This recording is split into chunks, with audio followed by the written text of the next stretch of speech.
All right, everybody. Woo! Oh my god, YouTube. I don't know what was up with YouTube, and my connection is being very finicky. I don't know why either. Like, it's just, uh, everything. I'm getting a red sign with the kilobytes per second going up and down and up and down, and I have no idea why. Everything should be fine. Nothing's really different about today from usual, but anyway, we'll see how we can get through this stream. I hope we can. Hello, Fawful, Void Dweller, G-chan, James, and Oe. Welcome back to Higanbana. Last time, we took a look at the tale of Midori, which later I knew that I found out it was one of the more famous stories from Higanbana, and I can see why, just because of the impact.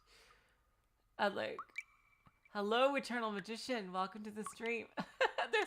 You guys say there's 4 extra scheduled streams. I don't see them at all. Oh wait, I don't know if anyone else can see it either. Oh my god,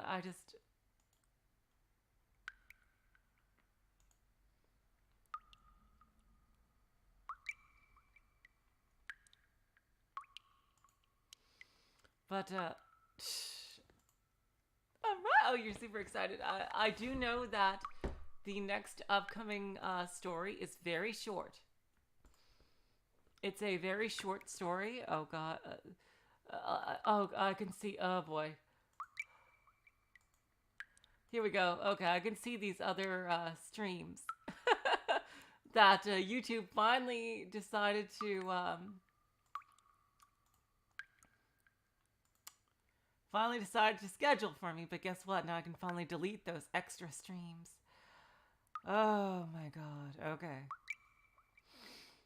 And yeah, so I apologize if the connection is choppy, because how is it for you guys, by the way?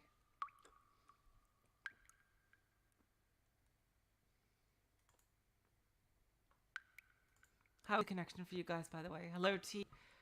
Welcome to the stream.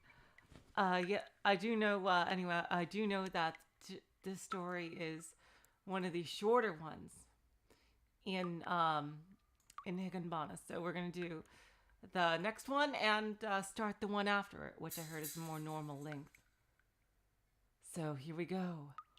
Shrine of the Guardian Deity. Nope, I am not Void Dweller.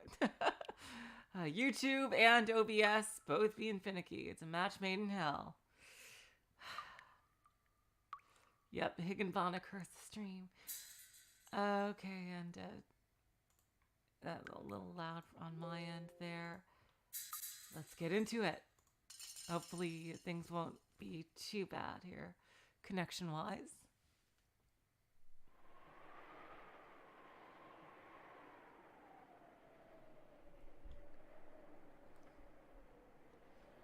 After school. Oh yeah, since it had been raining heavily up until recently, not a single kid could be seen playing in the courtyard. The girl changed from her slippers into her shoes by the entrance. Since there was a committee meeting today, it was late when she started leaving school. As far as we can see from here, it seems that the rain has stopped. No? Perhaps it was still raining just a bit. The girl, while hesitating on whether to hold up her umbrella, moved out from under the eaves and looked up at the sky. Dull weather, the color of lead. And a chair. Oh, God. Somebody's dead already. Oh, no, T. It's bad on your end. Oh, God. I wish there was something I could do about it.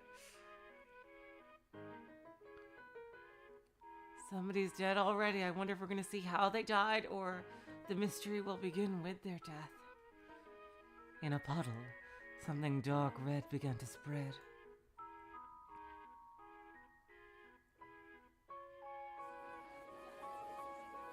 Hello, Nagels. Welcome to the stream. Connection's being really weird. What? Kana did? You're kidding, right?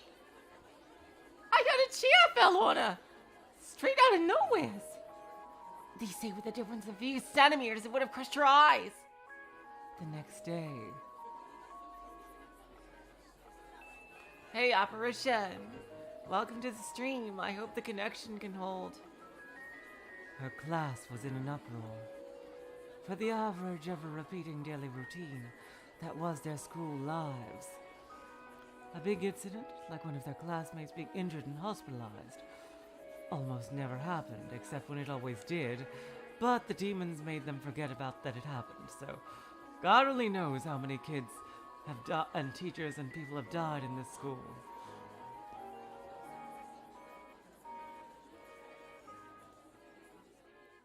They were all excited about this turn of events, and they continued talking without end. However, the injured girl's friends were whispering about the incident off to the side. Oh, she's injured. She's not dead. Okay.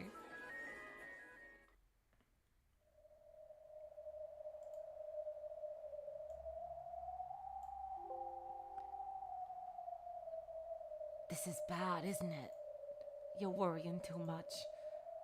Don't be stupid. For a chair or something to come falling down, it's not uncommon. I mean, maybe it was just some distressed upperclassman who tossed the chair out the window by chance. There's no way something like that would happen. Oh, it was green for a while and now...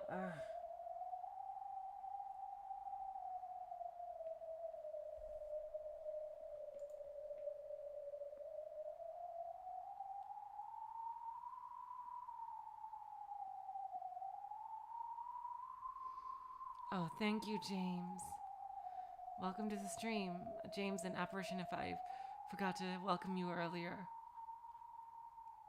Oh, we're back to green again, but now for who knows how long. I thought so. Maybe it's that curse. No way! Cois! Oh, come on, like this. Like you're talking like there's a million little yokai crawling around the entire school everywhere just waiting to coist people. Now that's just ridiculous. One of them began convulsing with laughter, as if reaching the same conclusion. The other girls wiped the grim expressions from their faces and joined the laughter. Hello, Jess. Welcome to the stream. You know, since that day, nothing but strange things have happened. Didn't I tell you? A pebble came flying at me. Connections stable, it finally says. Oh, no, goddamn, no.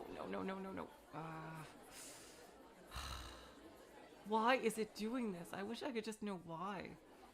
Jeez. Someone must be pulling a practical joke. What you're saying is the work of a Tengu. Oh, okay. Damn, maybe I should give her... No. She seems, even though she has the pigtails and stuff, she seems a bit quiet. Okay. She seems a bit reserved, so I think I'll keep the Belphegor voice for her. Don't forget the curse of the guardian spirit. A girl with an eye patch popped out and muttered this. Shut up! No one asked for your opinion!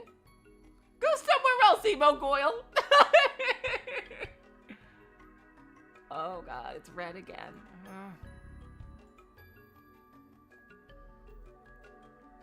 As the leader of the girls uncomfortably gets up to leave, the other girls look at each other and take their leave, one after another.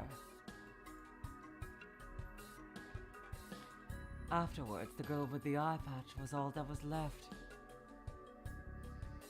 The girl's name? Michiru Sakurada. Wow, that's kind of a badass sounding name. As indicated by the gloomy atmosphere, she has no friends. My god, with the amount of people that have no friends in this school, you'd think that everybody was alone. Always alone and reading complicated books, she'd mutter to herself.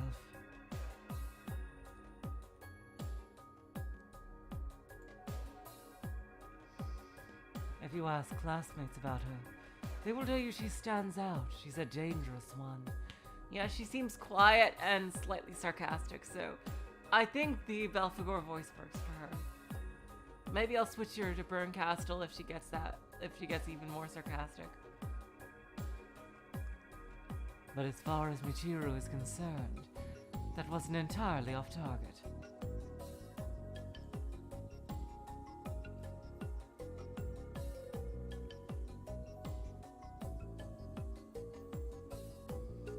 Michiru heads to the back of the school building alone. As she goes to the forgotten flower bed that is overgrown with weeds. Oh god, now the connection's really chugging it. Oh, come on. I pay so much for this goddamn internet. Why does it do this to me? And this is definitely not peak hours. Seriously.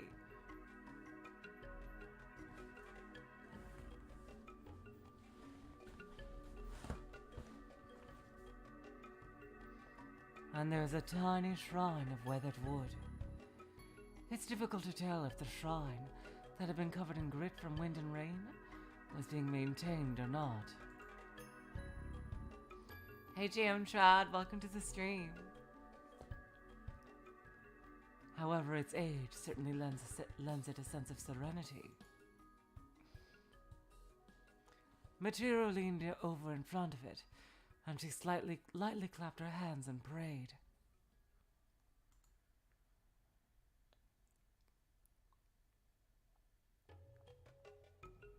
I don't owe.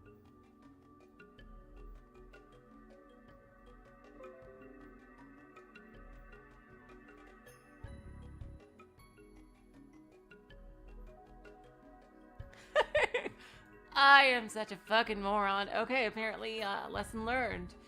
The VPN was left on, and the VPN is gonna make this. A VPN does not like streaming. Okay. Yeah, I think Belphegor is good for her. Guardian Spirit Sama. Guardian Spirit Sama. Oh, please, somehow stop the festival. Just like last one had a lot of Umineko references, this one seems to have a bunch of Higurashi references. As she whispered this in a low voice countless times, she'd look up at the shrine and repeat her prayer.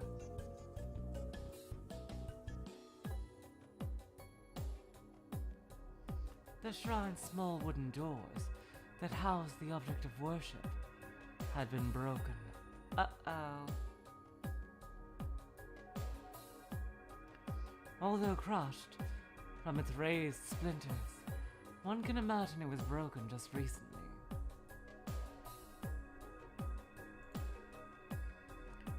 There are hardly any children who play ball behind the school.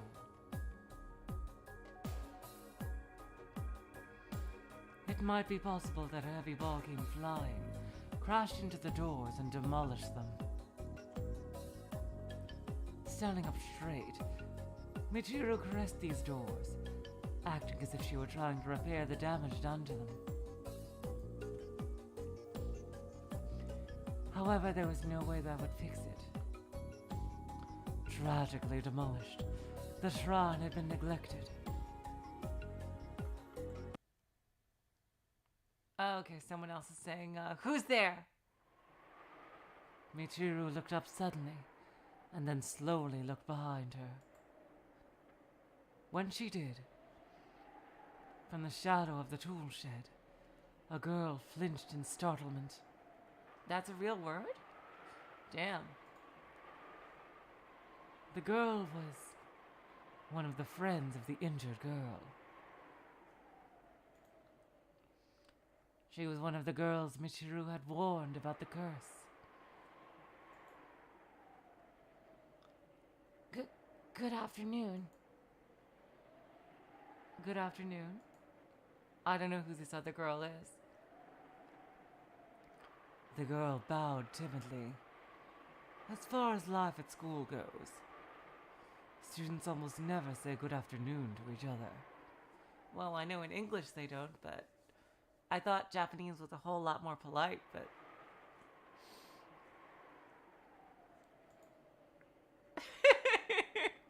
Oh, Jess, that was hilarious. That awkward greeting suggests that these two haven't been making regular exchanges every day.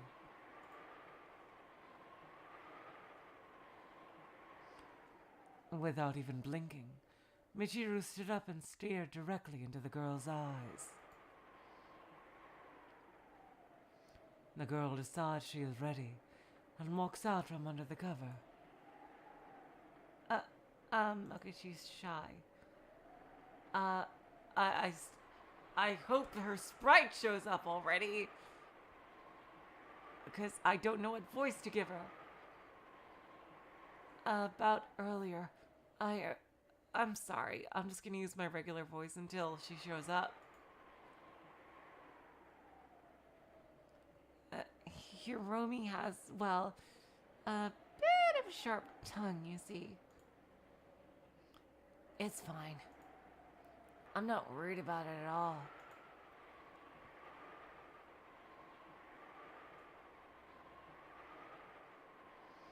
Michiru says, and turns back again to the shrine. The girl also looked at the shrine over Michiru's shoulder, and then she swallowed with a gulp. Really? She doesn't have a sprite? She seems like she's an important character. Damn, okay.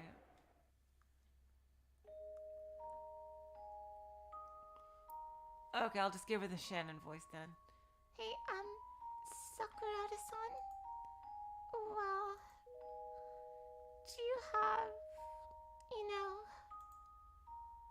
Have what? well, 6 cents or something? After Michiru let out a short sigh, she slowly turned around. And she seemed to wordlessly inquire, if I said I did, would you believe it? So the girl, unable to stand the silence, began to cringe. So cringy. Kids in class have spread rumors about it. They say that you all have something like a 6 cents. They say that a 6 cents means that you can see them. I can't see them at all, but that's normal, right?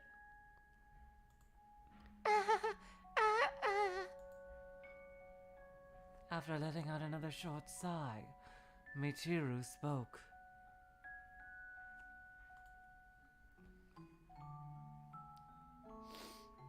Oh yeah, Mario would love Michiru.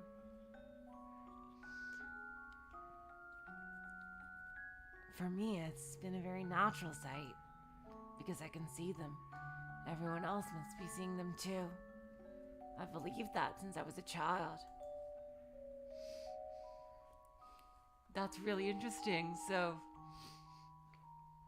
it looks like Higanbana and Marie may have a go-between for the human world here with her. I wonder if she's going to be pretty important for the rest of the series. When I first entered elementary school, I finally realized it. That I was seeing what no one else could. Well, Even now, does that mean you're seeing them? Michiru was silent, but her gaze wandered.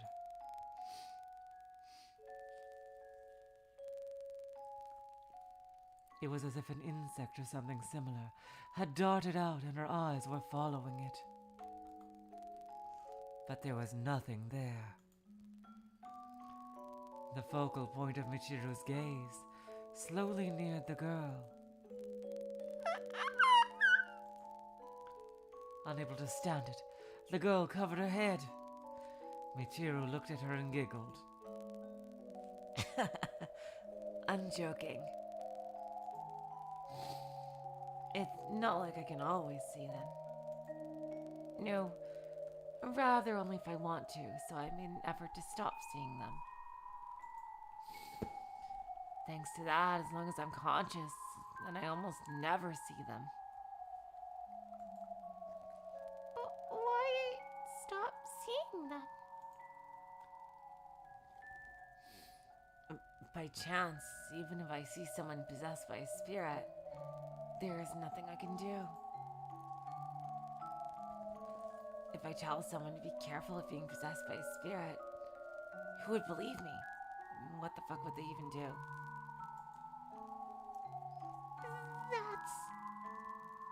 Having a unique ability all to yourself doesn't always mean it's a good thing.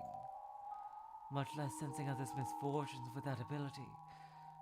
And furthermore, being unable to tell them about it.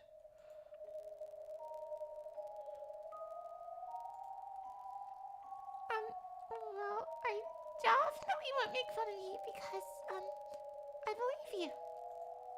So, would you tell me?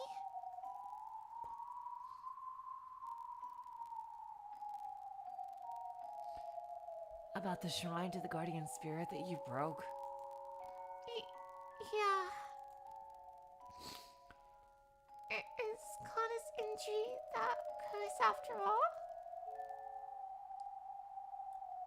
That's right.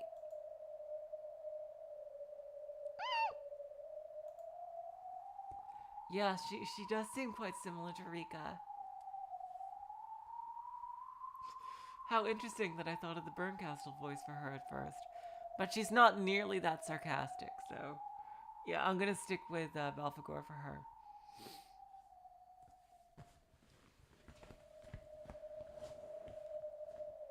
I have no idea what 07th Theater is. The girl swallowed with a gulp once more.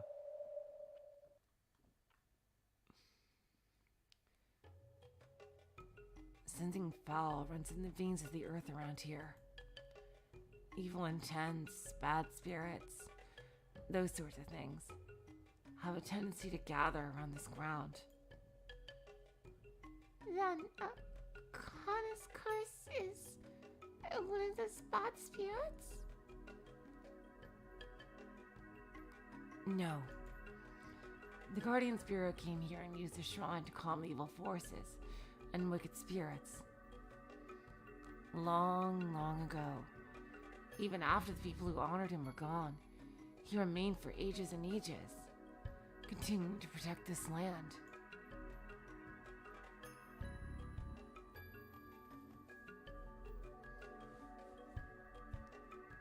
The spirit was lonely. During these good times, even though he was protecting this land, he received no thanks. Oh wow, Epica translated that? That's amazing. Sweet, I definitely am gonna have to check that out eventually.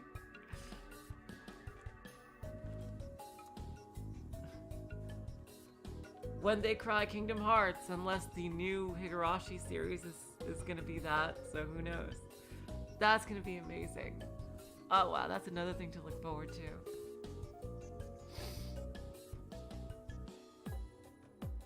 Oh, RGD characters are in it? Okay. So yeah, I definitely have to play that after RGD, so that's still a ways away. Because the way things are going, it looks like RGD is going to be next year.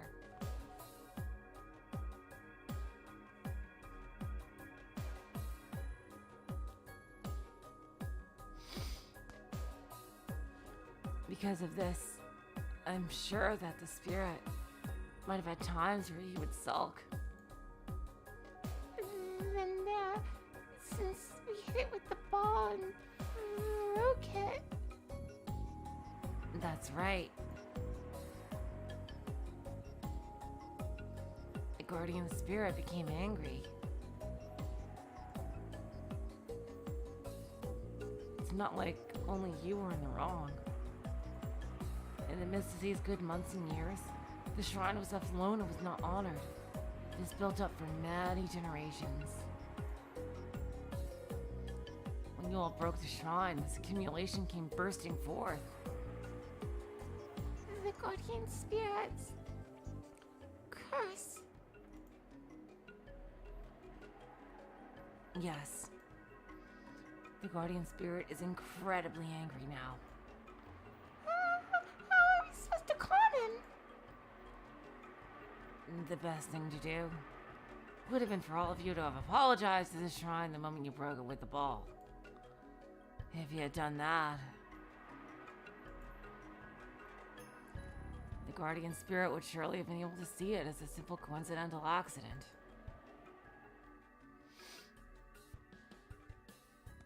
When the girls were playing with the ball, by chance Midori was also there. And she saw when the girls broke the shrine, she had warned them that if they did not apologize to the shrine, something terrible would happen. However, they ridiculed the thought of something so stupid, and left it that way. And so the guardian spirit became encompassed in rage from humans' disrespect. You know how these things go.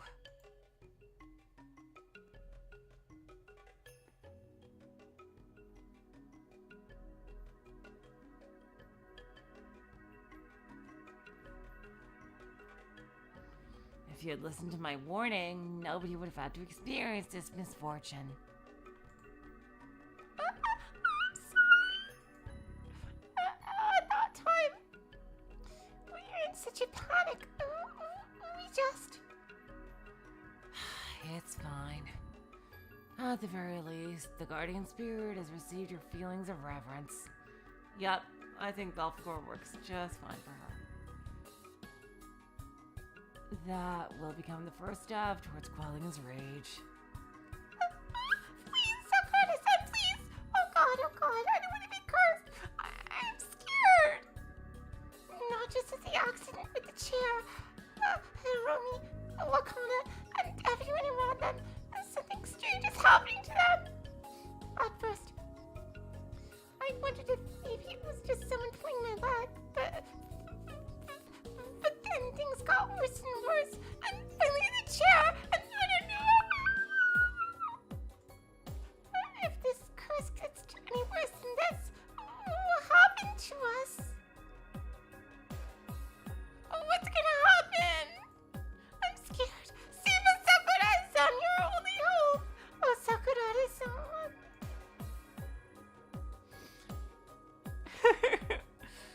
As the girl became more pale, tears welled up in her eyes as she pleaded.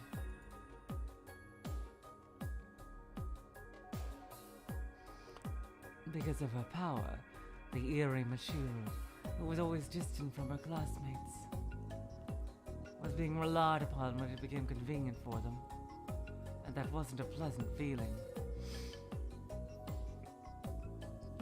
That is totally fine, Ji-chan.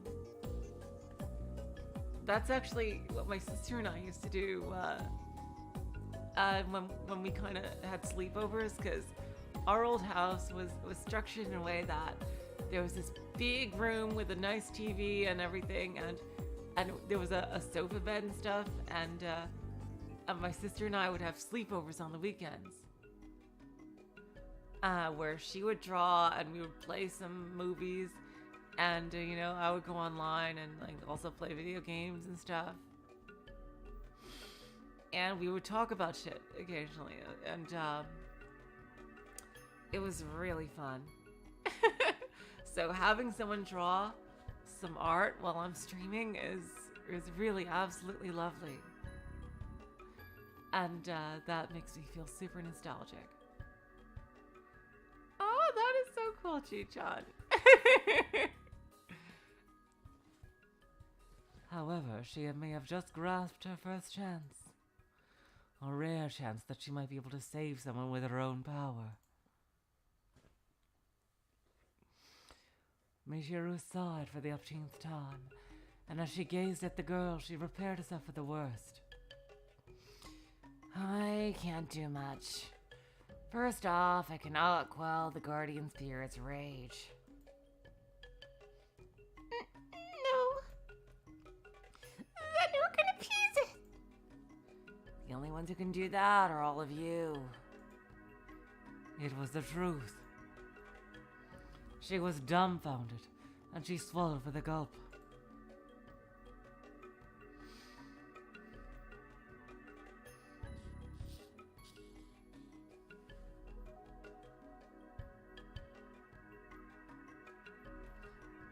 Gather all who are playing ball that day in front of this shrine. And if you all apologize, perhaps that will do something.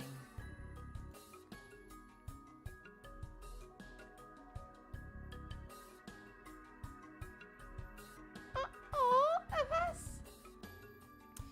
Yes, all of you. God. Even if you apologize on your own, it's likely that alone will not reach the guardian spirit. Think of it like a rope. Power of your hearts are weak one by one, but when joined together, you become Captain Planet. Actually, when tied together, they become strong. Did you ever play Kingdom Hearts? Yeah. What you can do is convince everyone and bring them here. It'll be a nice little side quest for you. You might have to fetch some things for them. What I can do is teach you how to pay your respects at the shrine. And I can protect you until the day you do. But please do not slack, I fucking swear. This is not a charity. Convincing everyone and bringing them here. That was not an easy task. It could take days. The leader type, Hiromi, reacting to talk of these events being tied to the occult, spat out flat rejection, calling the idea stupid.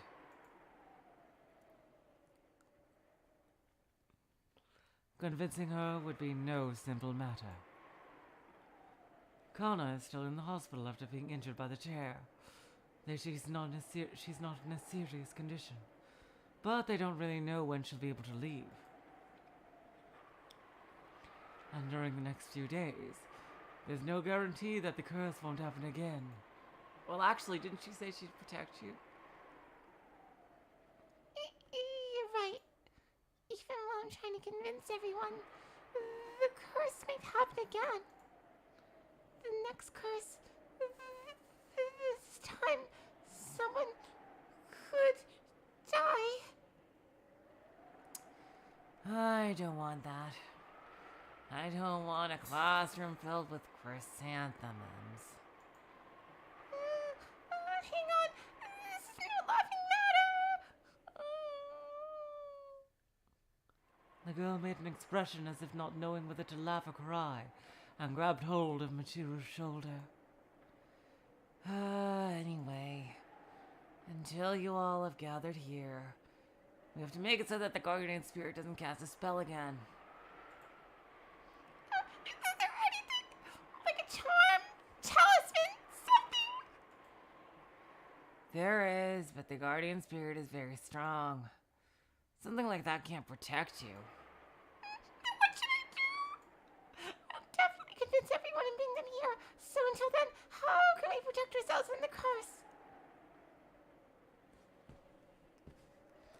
With her hair bellowing in the wind,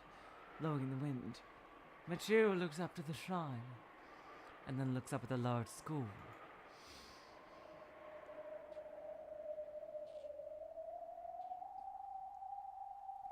The guardian spirit is the local deity of these grounds.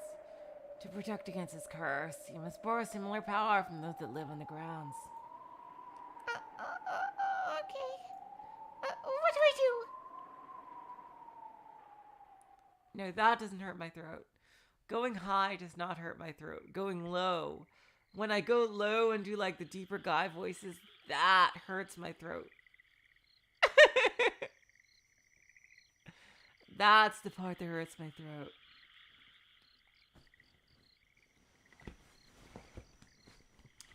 Like the Will voice is probably the most scratchy one of all. Moonlight illuminates the school in the dark night. The cries of the insects further adds to the stillness.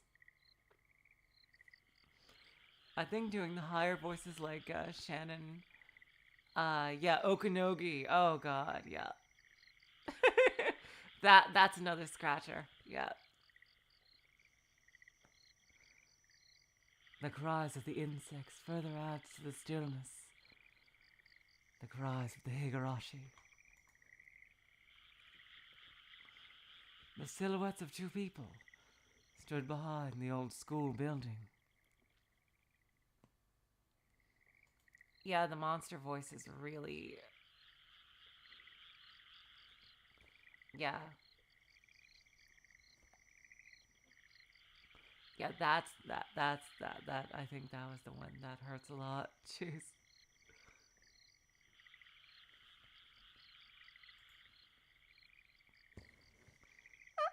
If our teacher sees us doing something like this, we'll be in big trouble, won't we?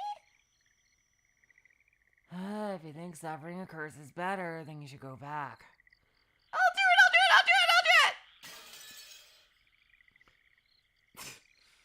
Oh, I thought we were changing chapters in Umineko for a second.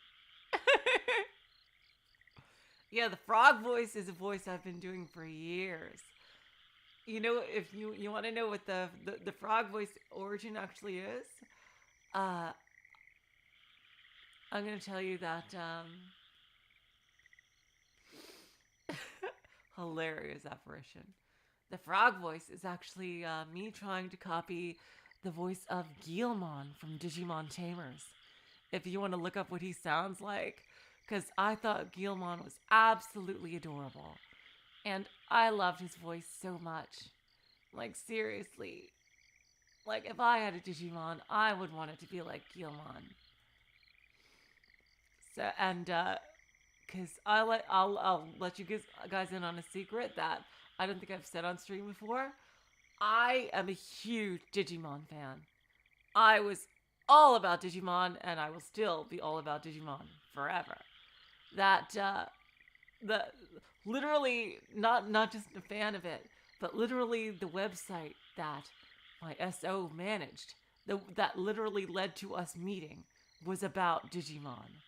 And, like, that's, like... and Digimon Tamers was le creme de la creme, like, the best. I love Digimon, and Guilmon is just so adorable, and that came from me trying to imitate his voice. And, yeah, so that's what the frog voice comes from, kiddo. Takatomon says it. Like, that's,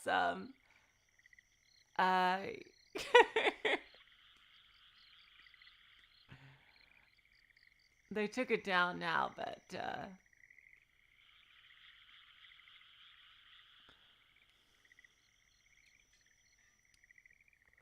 Nagels who knows who Guilmon is. Season 1 is amazing too. Season 1 and 3 are the absolute best Digimon seasons, in my opinion. I love them both so much. Anyway, back to the story. The girl struck the glass of one of the windows with a large stone. After a few times, cracks like a spider web ran across the glass, and a fist-sized hole opened up.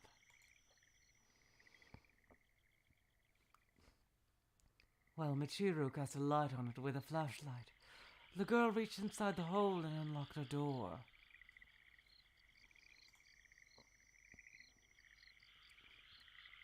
And then the two stepped into the old school building. Nagels, yeah, that's the one I'm talking about. Digimon Tamers. That was the best one. I love Digimon Tamers, and every few years I watch it again. It still holds up, I think. Yep.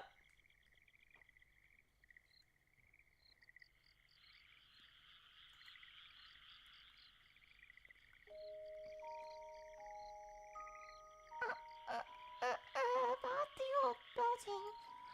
It's haunted, isn't it? Talking about that, eh? Well, we're not really alone.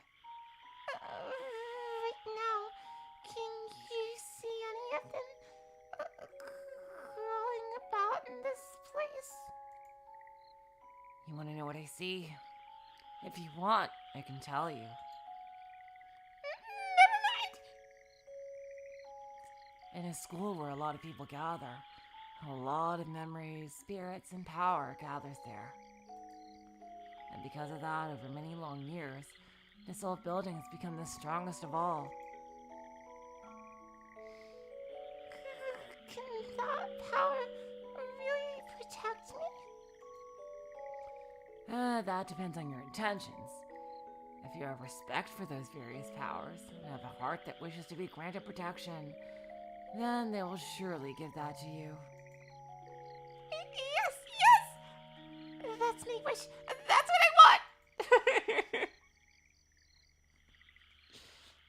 Here, prayer beads. Take them. Good. And here's a protective charm. These will ward off evil spirits, and they'll bring the good spirits to you. Holding prayer beads, charms, and flashlights. Oh god, flashlights. Oh god. Oh god.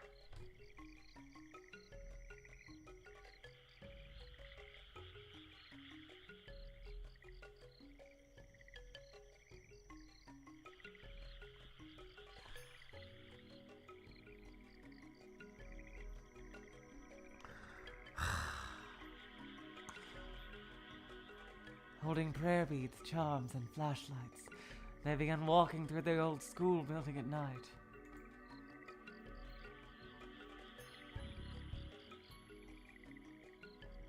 Michiru was chanting some strange spell or perhaps a Shinto prayer.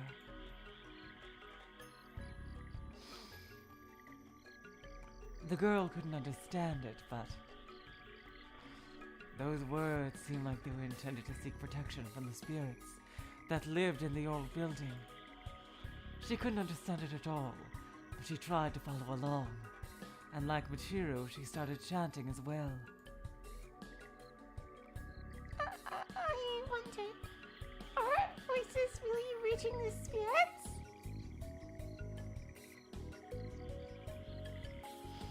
I had a frog in my throat.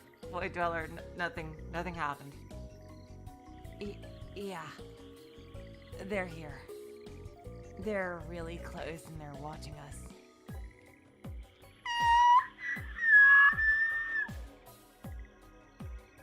Michiru wasn't telling a lie with those words. Because another worldly being really was there, and it was watching the two girls.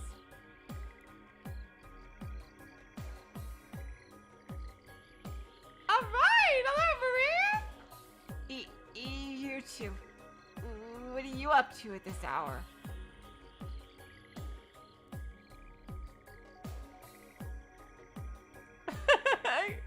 God damn it, Poffle.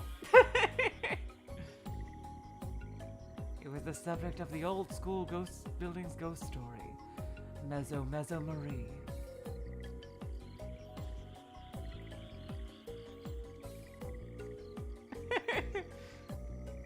Of the 8th ghost story.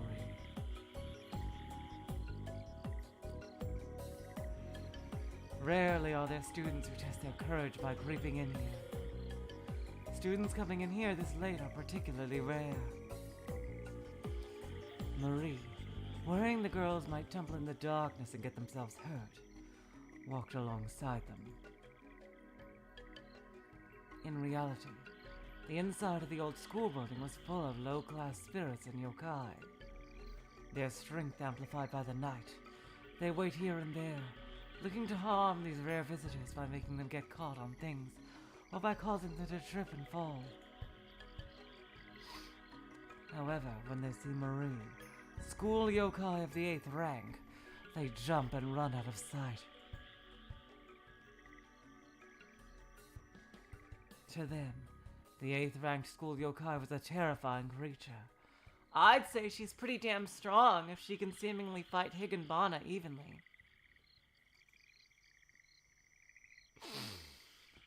So by just walking alongside them, Marie had the effect of a great talisman against evil spirits.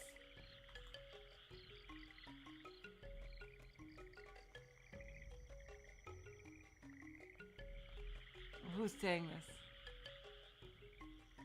Okay, I think that's the other girl. Well, I don't think he even has a name yet. My god. Spirits in the former school building for just a short time. Please grant me protection from the guardian spirits. Damn, she's more like Chloe than Shannon.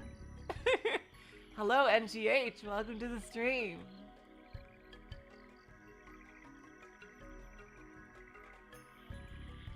I kicked the ball and the shiny broke it, and he ran away. I must do the ritual and my apologies with my friends. Please forgive me. Wow, she really is Chloe. Marie had been listening to the girl's story for some time.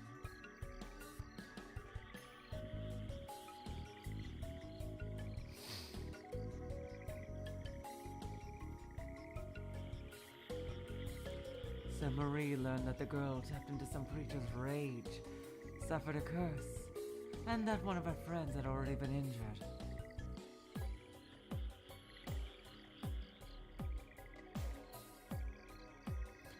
She didn't exactly understand the circumstances, but resenting someone and hurting them just because they kicked a ball, thinking that something like that lived in the school, somewhat angered Marie.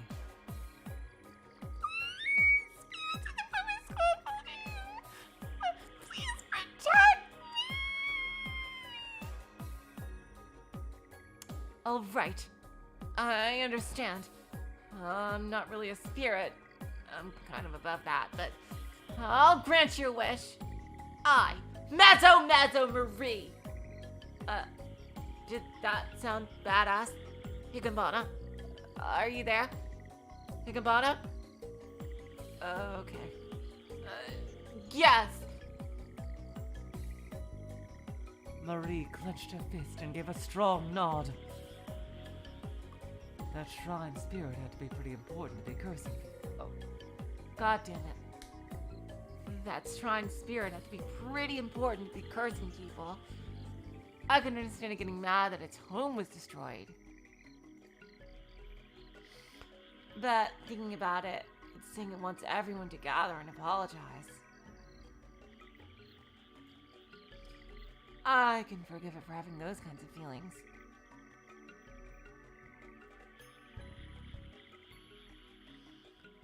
I haven't met this yokai called the Guardian Spirit, but since it's something that lives in the same school grounds as I do, I should listen to what I have to say.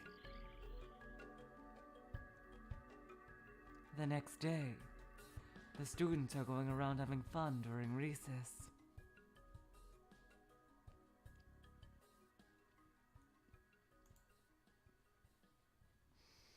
Marie appeared behind the school building in her human-like form.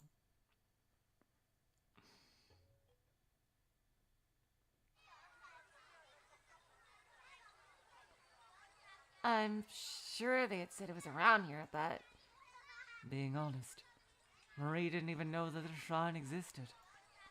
The school is vast and gigantic. There was nothing unusual about going to a place she didn't know about. Then came a clang clang and tap tap. She heard the sound of someone hitting metal. When she moved closer to see what was going on, in a corner of the thickly overgrown weeds there was a shrine. There was someone in a teacher's white coat crouched down there, and she was doing something. Good afternoon. So that she could communicate with this human, Marie adjusted her own wavelength to match the woman's. Oh, huh? Oh, what's wrong, sugar? Are y'all hurt? Oh, it's the nurse. And she even has, like, this country-like theme song. The one who turned around, surprisingly, was the infirmary nurse. Let's hope she's not the mastermind of this story. Perhaps she had a hobby as a weekend carpenter. By looking at the shrine, it was apparent she had taken off the gates and was now repairing the hinges. What are you doing? Well, y'all see, the bugs make a lot of noise. Bugs make a lot of noise. Well, perhaps that's just my sixth sense? It just bothered me for some reason, and I went out to look. Alright, sugar?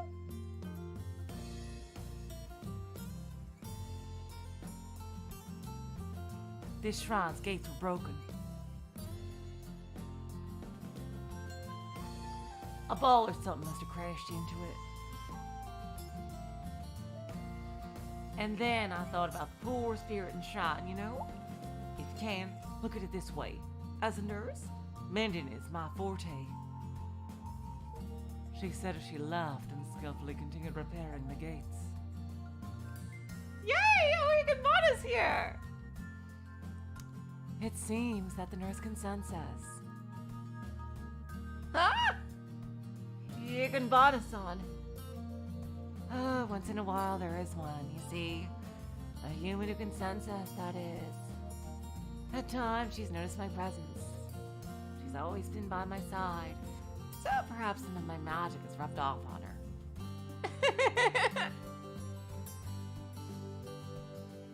The school nurse's sixth sense must have led her to perceive the rage of the shrine's master. Then she came here and found that the shrine was broken. Higanbana-san, someone is living in this shrine, right? Yep, someone does. Their home was broken, so it's been problematic. They must be quite angry. Huh. Well, wouldn't you? Suddenly having your home broken, I don't think there's a person out there who wouldn't be upset. It was an exceedingly obvious story. Anyway, the girls didn't have long to gather and come to apologize. So before their time runs out, they had no choice but to ask someone to hold off the curse. Oh, goddammit, that was Marie. According to what I heard from the girl's story, it seemed that the presence held considerably strong spiritual power. I'll bet it's high-ranked. I wonder if I'll listen to this powerless 8th-ranked yokai story. Marie thinks she's powerless? She's not powerless at all. Jeez. She's really strong. Oh, what's the matter, Marie? You've gotten quiet. I bet she's demoralized from the whole Midori incident. The truth is... Marie explained the situation. I think this was quite a sudden story for Higanbana. So, the master of the shrine seriously injured a girl by his curse. Out of rage? Yes. The master of the shrine got angry, and then with a curse.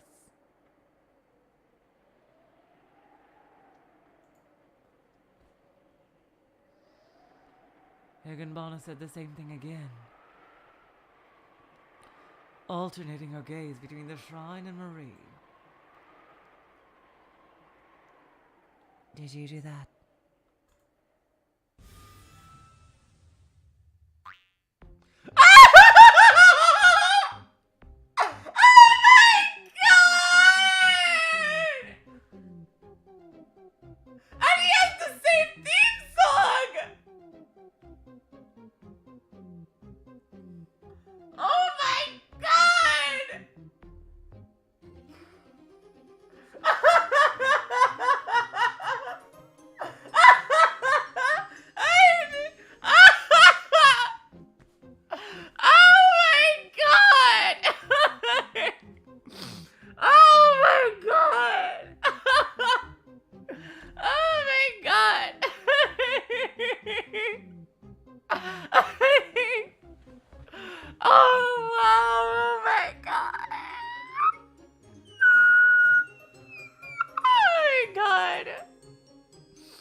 love!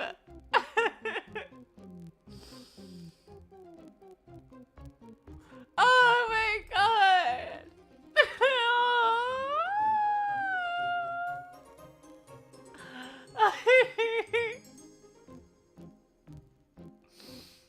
Uryu, I didn't do anything like that.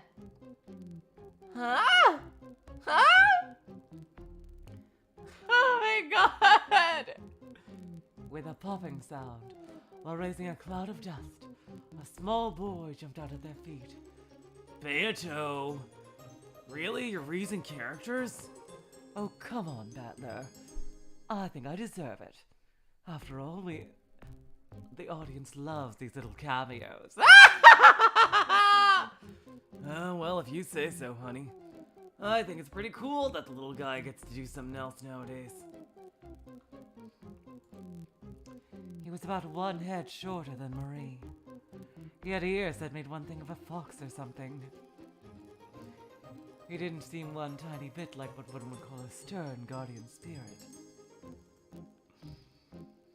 If she had to say, he looked like an adorable boy. Uryu! I wouldn't do that. I would never hurt anyone. That's so mean. So mean, Uryu.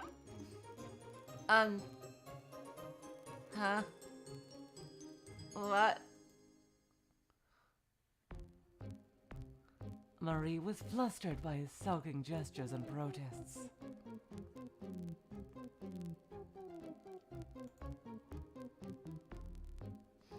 More so, she had been imagining a terrifying appearance, but... This...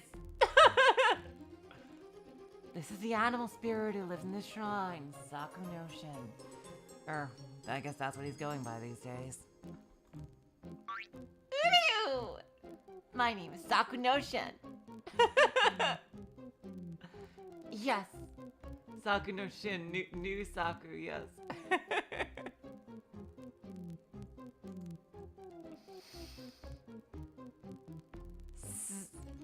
Saku no Shin, son. Good afternoon. I'm Marie. They quickly bowed at their heads and greeted each other.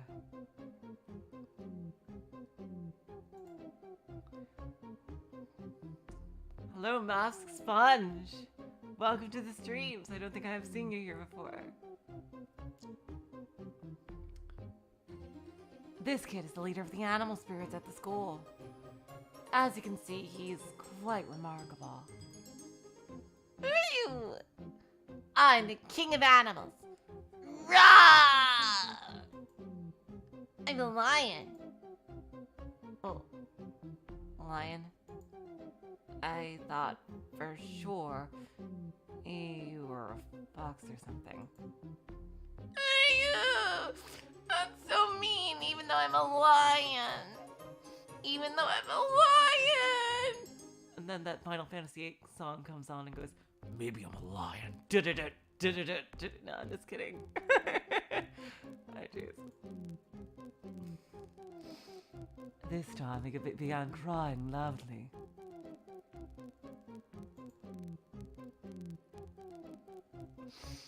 The way his emotions fluctuated so acutely was exactly like a kindergartner's. Oh my god. Well, you know, like mother, like son.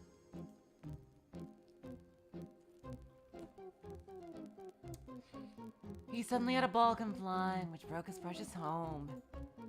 It surprised him and frightened him, so he'd been scared away for a while now. Wait a minute. So that means that other girl is full of shit.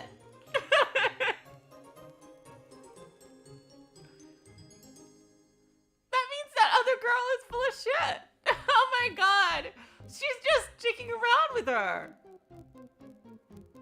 Maybe I should have given her the Burn Castle voice.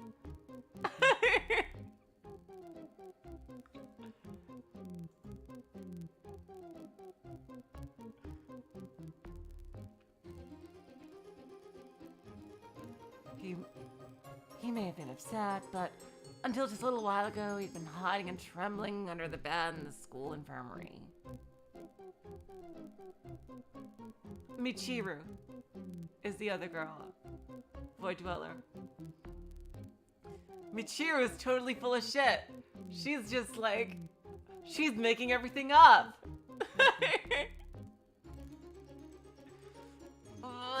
I wasn't shivering. Who do you?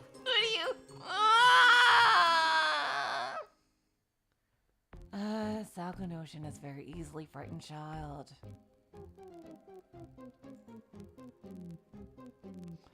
Though, even if we suppose he's the boss around here, he should at least bulk up and be more prepared.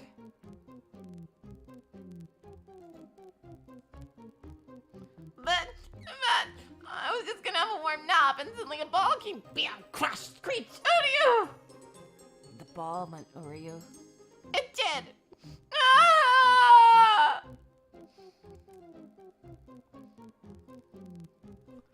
Yes, there. You're pretty scared, weren't you? So, it's sorta like this, Marie. What on earth kind of curse could this child have done? You really aren't cursing anybody. Well, it's a good thing I learned my lesson last time and didn't try to kick your ass first. I don't know anything about it! Uryu! Ah! My god, he really is a big fan of bleach. What's bleach? I don't know what bleach is, Uryu. And that should do it, sugar. There, all better. The school nurse stood up while dusting off her hands.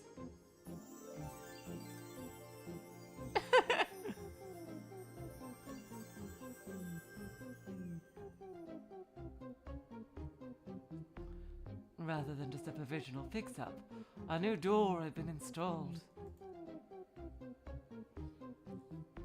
And Saku Notion's house had new doors to close again. Look. Your house is all better now. Yay! Thank you, Sensei. Uryu.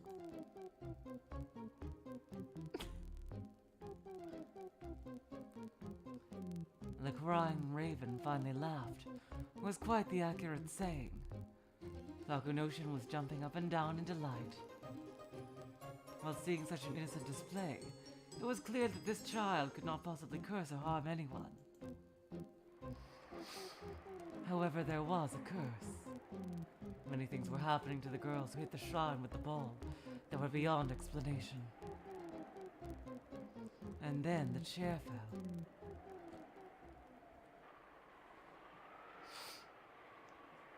I don't know who's talking. Okay, it's the freaking Chloe girl. Okay. Wait, listen, Hironi. If you're gonna act stupid, then I'm not going to. Courses? There's no way it's something like that. What happened to Connor was just an accident. But we still don't know the culprit, right? Just because you don't know who the culprit is, you figure it was a course. What kind of crap is your brain even made of? Seriously, who would do that? My God. What kind of mystery stories have you been reading? Oh, I can't figure out the culprits. It was obviously a witch or a course or some shit. Jeez Louise. I don't believe in courses. Never have, never will. So see ya. I have to go to club now.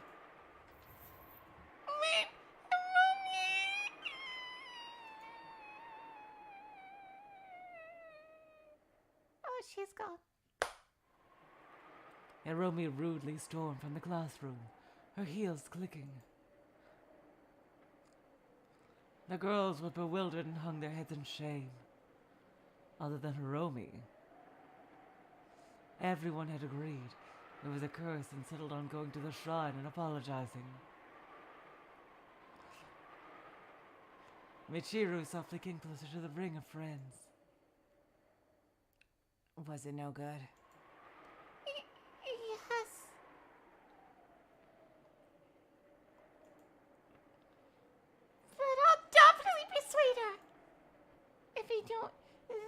body and spirit will curse someone again.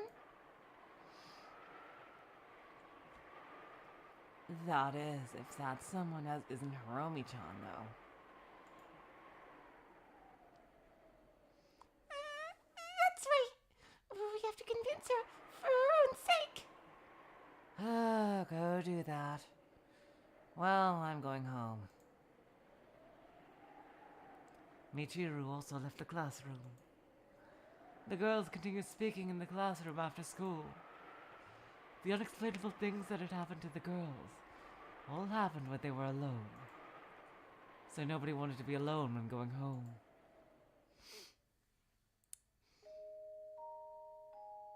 Rumi's that way, but we have to convince Kana too. We went to visit her yesterday.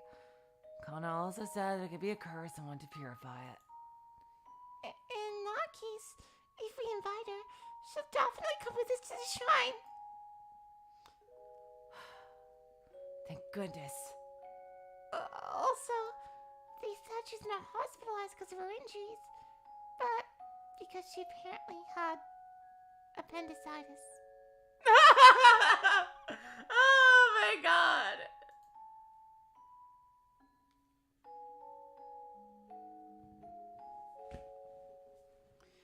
When she'd received medical care at the hospital, suddenly her stomach started to hurt and stuff. Appendicitis? It doesn't have anything to do with the chia?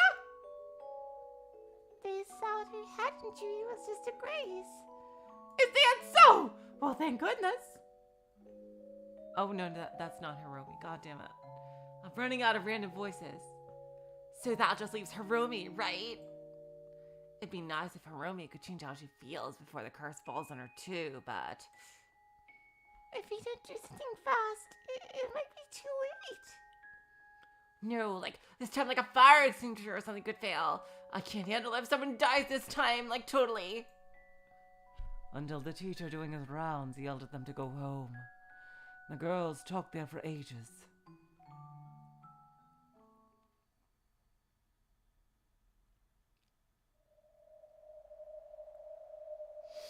Then the sky was dyed scarlet. The crows flocked together from their nesting place and flew to go back home.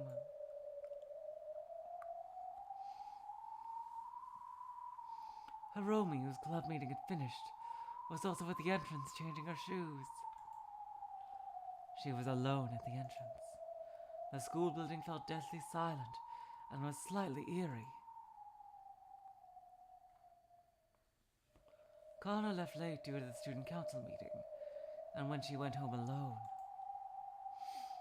there she was hit by a falling chair.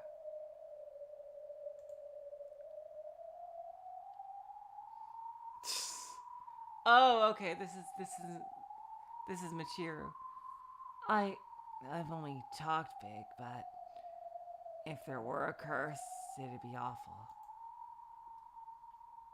Oh no, that's Hiromi. I only talk big, but if there were a curse, that would be awful. Hiromi was trembling slightly. She put on a show in front of everyone, but she was truly scared.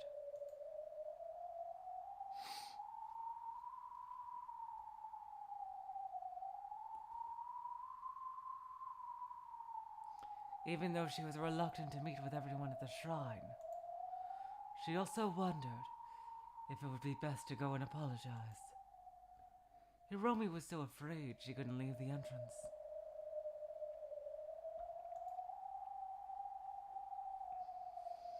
The moment that she walked from under the eaves, maybe something from above, maybe something more lethal would come falling down on her. The thought frightened her.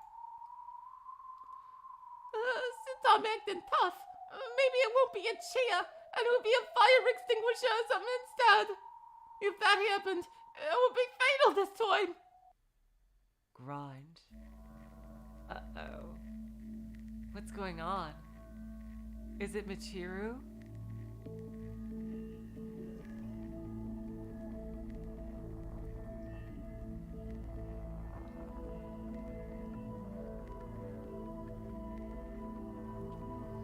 That's that sound had no way to reach Hiromi's ears.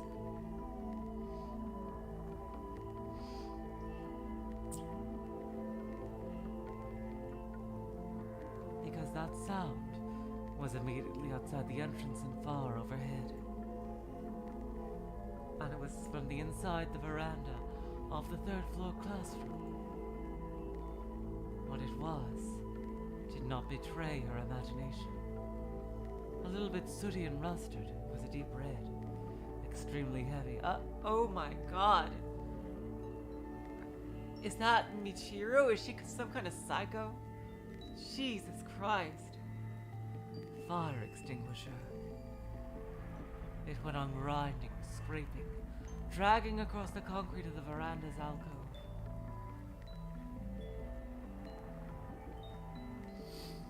Hiromi dismissed the worst possible situation with a laugh, thinking it to be absurd. And with a bitter smile, she slowly began to walk. 1 step, 2 steps, 3 steps. If she walks a few more steps, she'd leave the entrance. She heads out under the eaves. Then, slowly, the fire extinguisher was lifted.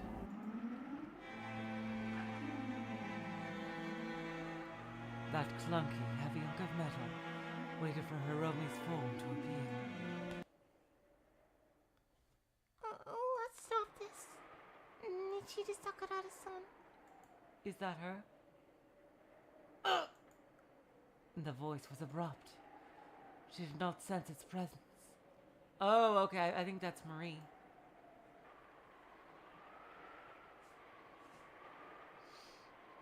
However, when Michiru slowly turned,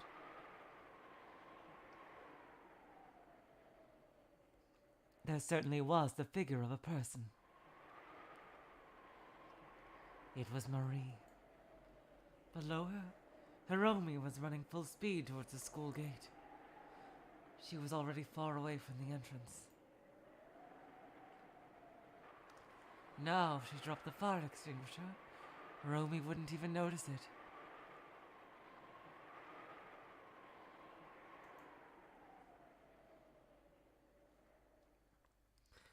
Michiru knew she'd lost her chance and dropped the heavy mouse with a thump. Tell me, why are you doing these things?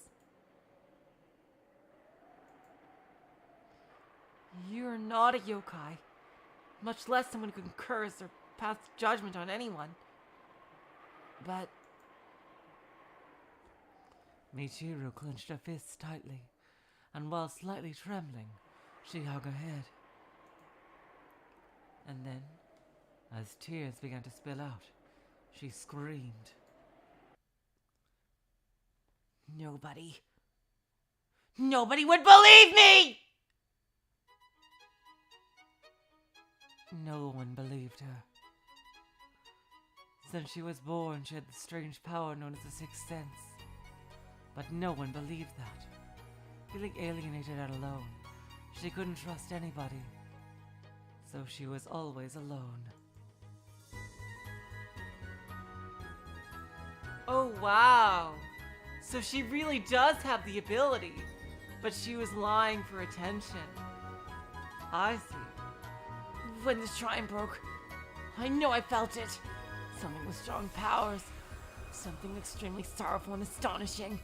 Unsure I received those violent feelings. That's why I told them.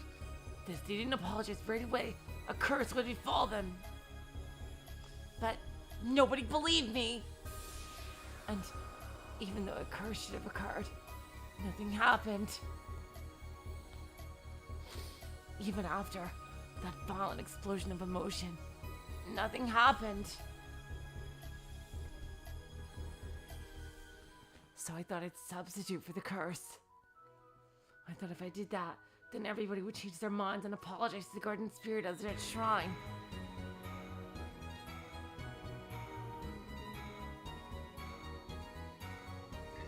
Michiru spat everything out in one breath and covered her face with both hands while lamenting aloud.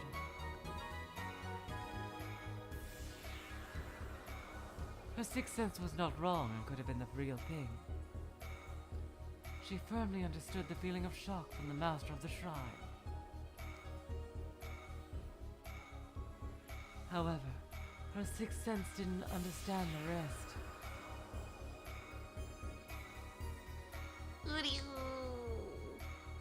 By no means had she imagined the master of the shrine was a cowardly child.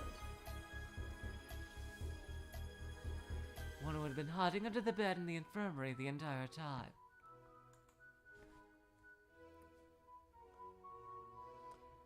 That shrine was repaired by the school nurse. The master of the shrine was thrilled by this. He was far from cursing or getting angry.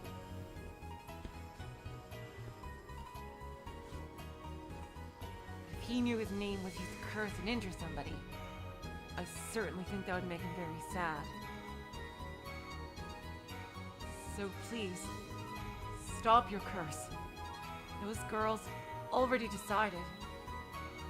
I'm sure they'll gather everyone and apologize at the shrine. Believe in that. And watch over them, please.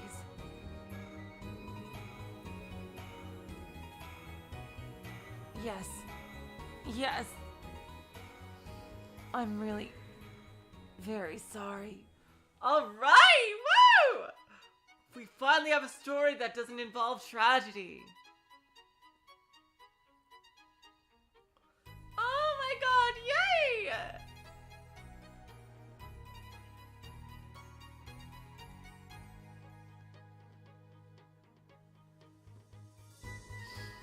Michiru continued to cry. Her tears spilled out one by one. Acknowledging the feelings reflected in those teardrops, Marie was slightly relieved. The fact they were truly worried for the shrine made Sakunoshin-chan very happy. Oh, right. Sakunoshin-chan is the master of the shrine. So, next time, please take a look at the shrine. If you go as you are now, you'll surely feel his joy. Will I really feel it? Do I really have a sixth sense? I mean, hey, you're talking to me right now. You do.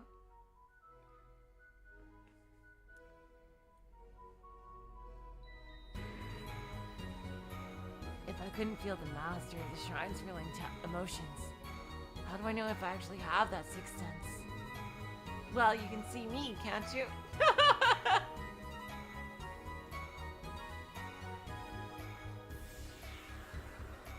The very moment that Michiru blinked, Marie's form had already disappeared. Michiru surveyed the area around her, but she could not find her. However, she was sure she heard it. She was certain she was able to hear it. She heard Marie's voice one last time. That fire extinguisher. Put it right back where you found it. Alright? Yes.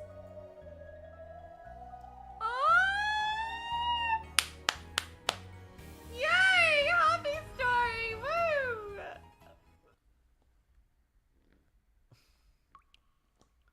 Oh, that was a nice little short story.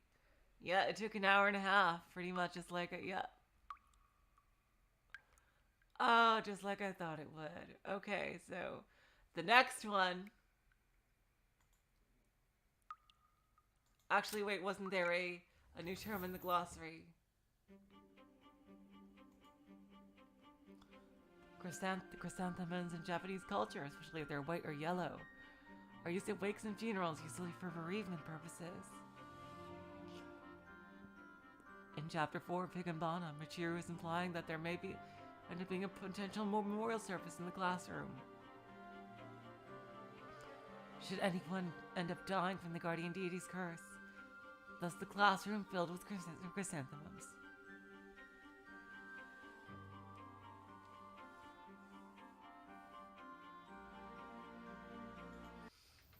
Okay, now we start the fifth story, and we are definitely not finishing this one.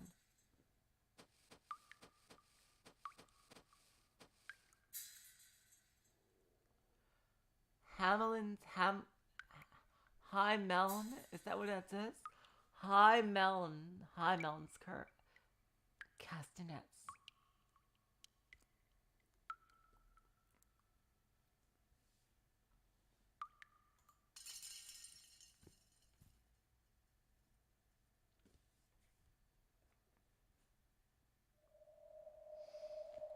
"8:50 a.m. Normally attending students will be heading straight for their classrooms. And until the start of the first bell, they'd strike up conversation with their fellow classmates.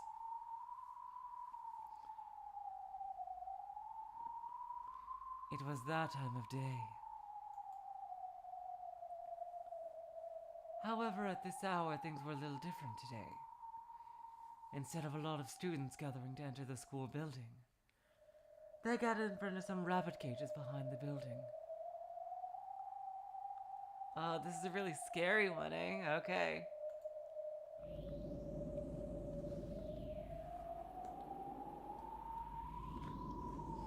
I think it's great that we had at least one little happy story, a nice break from all the tragedy.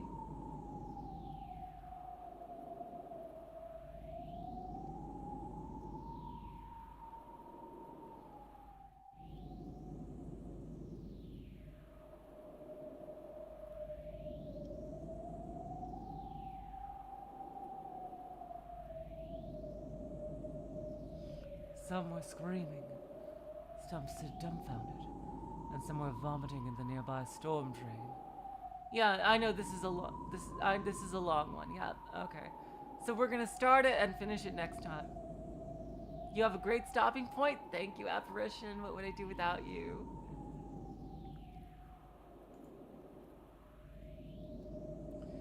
Their reactions to the spectacle that lay before them was of all varieties. However, if one carefully observes, they would be able to tell that in the depths of their eyes, they all had the same look. That was the look of curiosity. For the male students who caught their breath and opened their eyes, they huddled with their friends, and even the girls who seemed about to cry were really thinking the same thing. This was somehow amazing.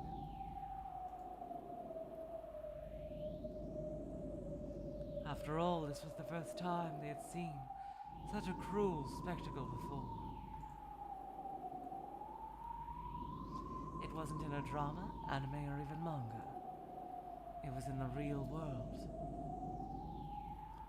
Moreover, it was at the school they go to every day.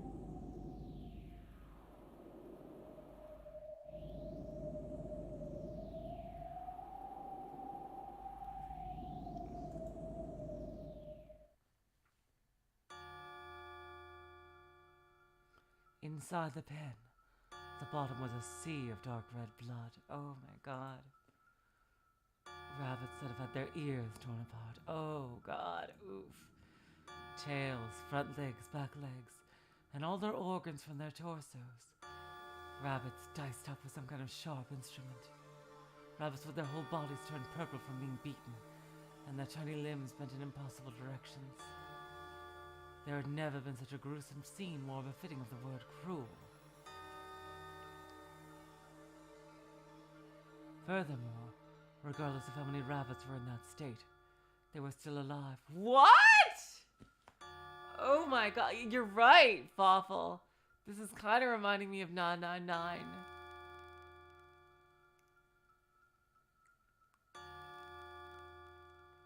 I think there's 3 more chapters in First Night, Jess.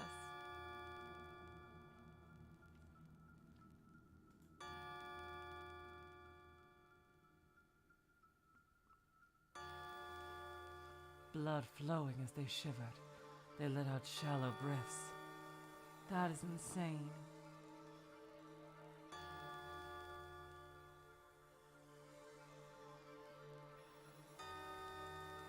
But there was no one among the students who could treat them.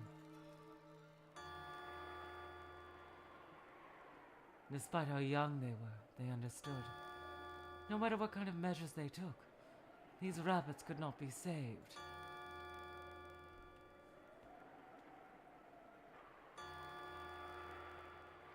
Rather, they realized that if they saved the rabbits as they were, then that would be even more cruel.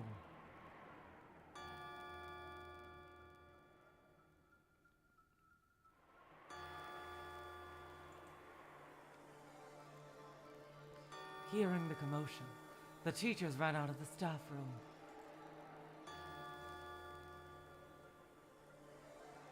Although they all too turned pale and were at a loss for words after taking a look at the rabbit pens. They managed to restore some order and directed the students to wait in their classrooms.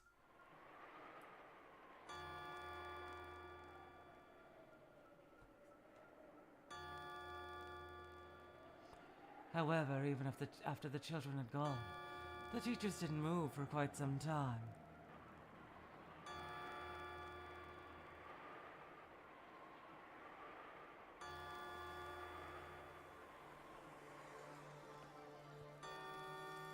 They merely painfully continued to watch the massacred rabbits.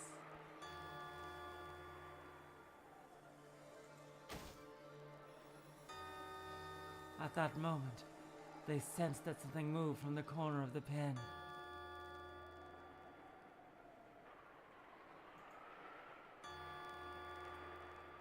There was a hole that the rabbits had dug, and from inside, the head of one terrified rabbit looking on at the scene popped out. Every cloud is a silver lining, apparently.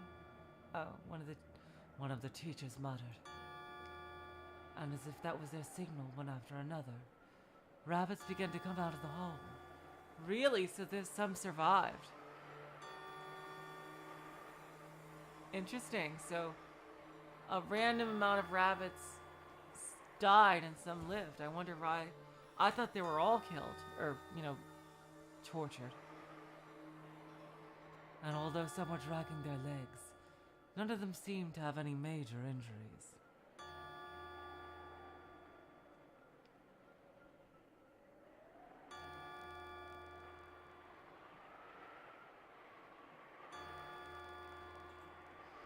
The white rabbits move around the sea of red blood, caught in the scene, disconnected from reality.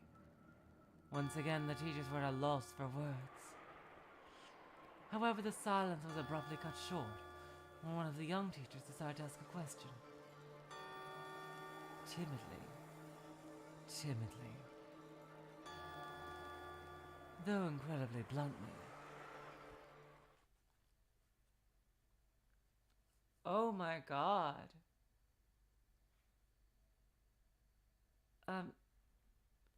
Did we really even keep this many rabbits in the pens? The live rabbits and rabbit corpses.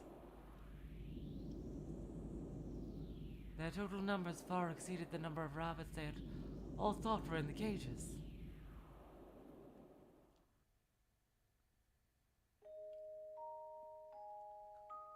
So they killed a bunch and then put more rabbits in there?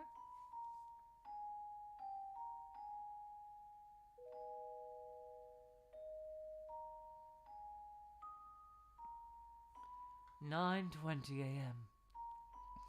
Imata, the person in charge of classroom 2, was heading for the classroom.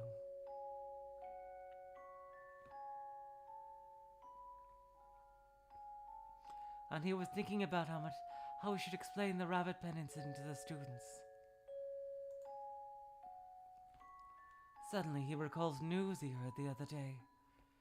It took place at the elementary school in the neighboring town. And the news report was talking about how they had to get rid of their animal pens due to budget cuts. Interesting. So the new rabbits are from the other school.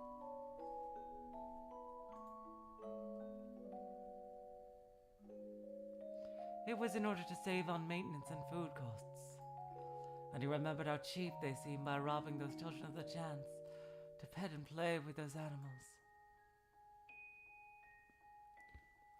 But now that he thinks about it, perhaps that talk about budget cuts was just to save face.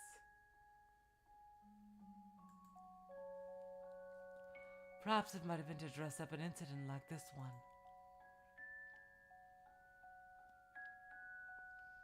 It's a dangerous age. The hearts of children are going wild.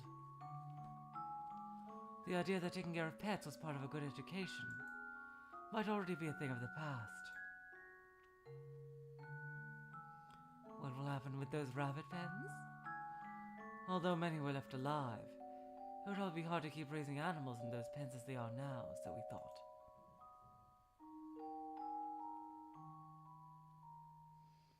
Even if all the bodies of the rabbits were gathered, and the vast amounts of blood washed away,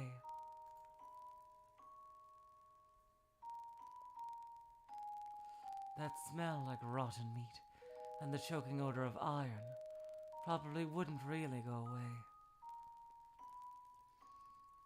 Well, there are only a few students who go near the rabbit pens.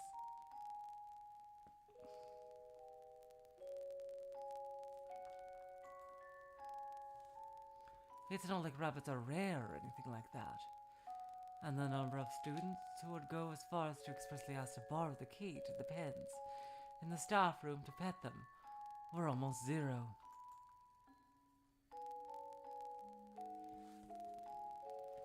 It was the same for Imata and the other teachers. They rarely even checked inside those pens. Just a student, one of our class's animal rearing committee members, came to borrow a key. That ever-expressionless kid. I wonder. That boy with the top grades in his age bracket. I wonder if he was among that group of kids circling the rabbit pens just now. If he was there, it must have given him quite a shock. Finally arriving at the classroom, Imata came to a stop. From inside the classroom, he could hear a crowd of students making loud conversation. Seriously, you guys, it was awesome. That blood, it was spewing everywhere. Blah! As he listened to the excited voices of the students talking, Imata let out a sigh. And before long, the police should come.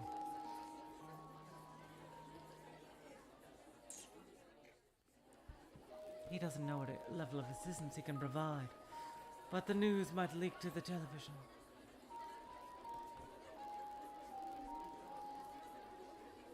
A local paper will likely pick up on it, and the PTA should open up an emergency meeting. Okay, I don't even know what Imata looks like. Jeez. Damn. Battler, I guess? I don't know. Jeez, we've had nothing but problems like these since yesterday. Yesterday, some students in Imata's class. Oh, god damn it. Yesterday, some students in Imata's class were unaccounted for. Even worse, 4 students at the same time. Really? Damn. Uh-oh. He had gotten word of that from several parents after it had gotten late that night, that their children hadn't come home from school yet. Normally, it wasn't uncommon for students to skip school. And for some reason, those students were a particularly ill-mannered bunch, so Imata wasn't honestly that worried about them. However, when they still weren't found a day later, he obviously couldn't remain optimistic. Phew. Imata let out another heavy sigh and opened the classroom door. The student stopped chanting and all at once turned to face his way. He met eyes with the student sitting in the front row. an animal raising committee member who went to the rabbit pens every day. Hikaru Nihei was as expressionless as always. Okay, he's totally a canon. Once again, Himata looks over the classroom. 1, 2, 3, 4.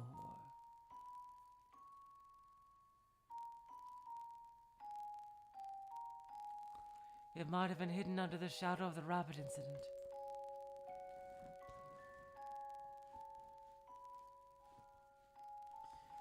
But since yesterday, the missing students' seats dotted the classroom empty. Hikaru Nihei was appropriately expressionless, a very quiet student.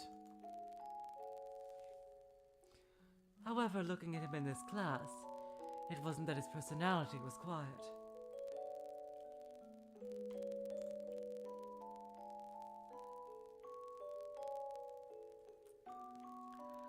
But he didn't have classmates to talk to, so it seems. I meant like Canon from Umineko. He's very similar.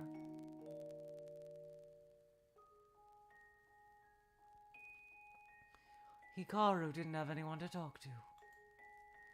In other words, he had no friends.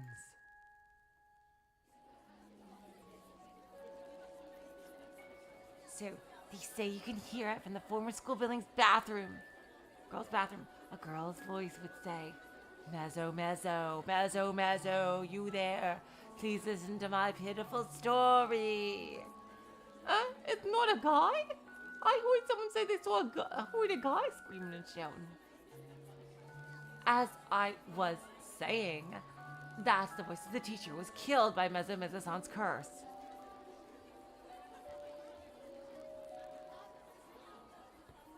After returning to their homeroom, his classmates were talking in the corner of the room.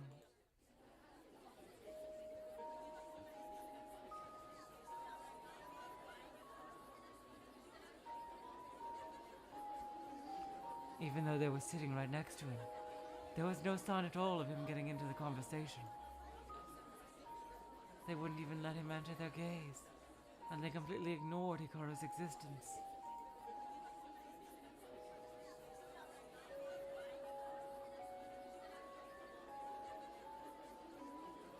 That kind of guy wasn't there from the beginning. It was that kind of attitude. Hikaru wanted to quickly leave the classroom.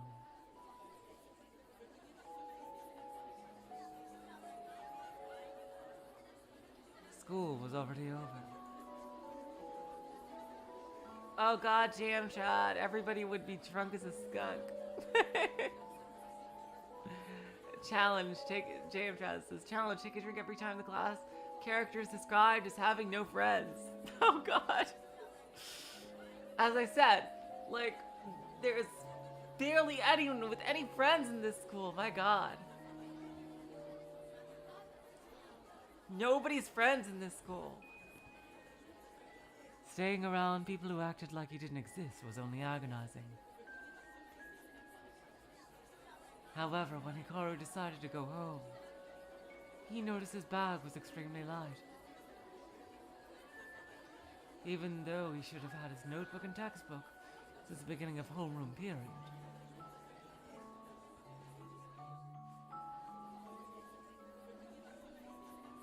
Looking through his desk and locker, his classmates who had begun completely ignoring Hikaru until moments ago suddenly stopped talking, and he caught his sight of them grinning his way.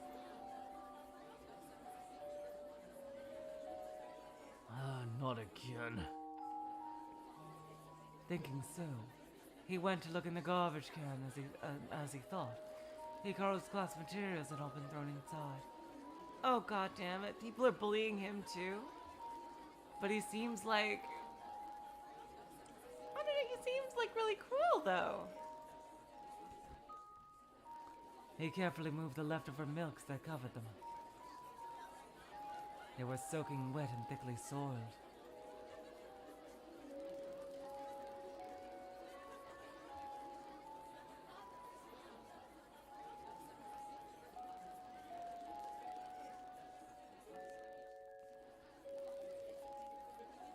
and recognizing these were his things with his name written on them. That alone was painful.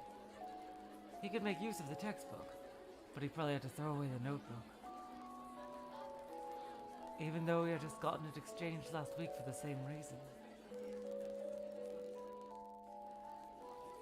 A feeling of frustration and shame that could not be put into words welled in his heart, and for instance his vision blurred.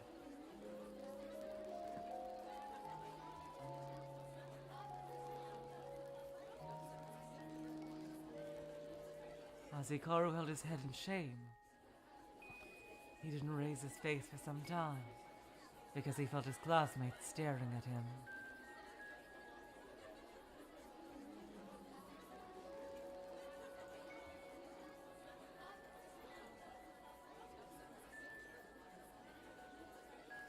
Keeping his posture, he took a deep breath, bit his upper lip, and made his usual expressionless face. With that, he took up his textbook from the garbage can and stuffed that milk-stained textbook in his bag. He probably wouldn't open that bag until he got home. He didn't want anyone to see him pathetically cleaning and drying out his textbook at school.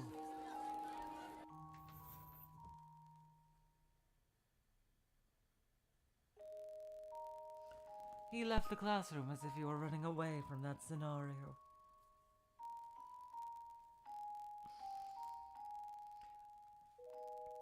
As he shut the door, he heard a grandiose, vulgar laughter. Hikaru once again bit his lower lip.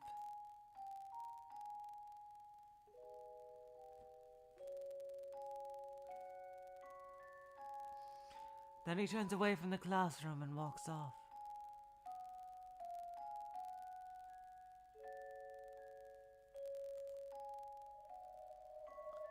He wanted to quickly head to the rabbit pens. In the school, Hikaru's unique place to go and forget his worries was with the rabbits. Uh-oh, hasn't he heard? Hasn't he heard what happened to them? Oh god.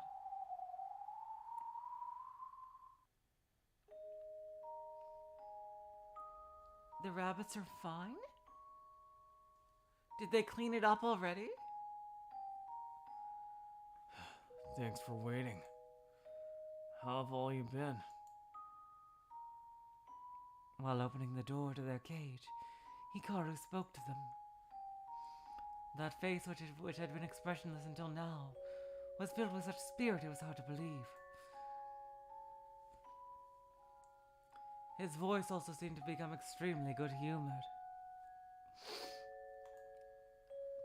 He tossed the bag he'd been burdened with towards the corner of their cage. Did people kill the rabbits just to bully him? Oh, God.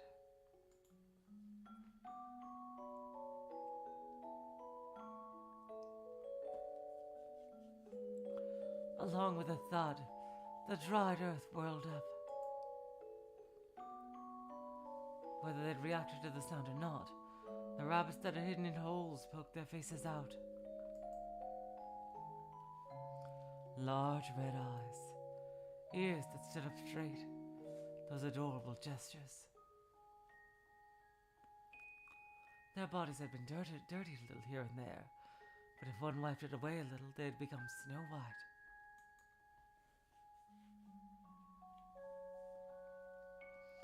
Hello, Enli. Welcome to the stream.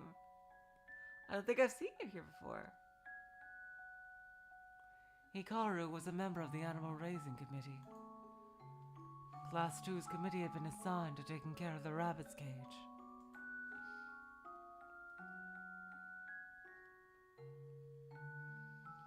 They had to feed them each day, and twice a week they'd have to clean the cage. Compared to the other members and those involved, it was quite a difficult task, so it had been a position for everyone, a position everyone distanced themselves from.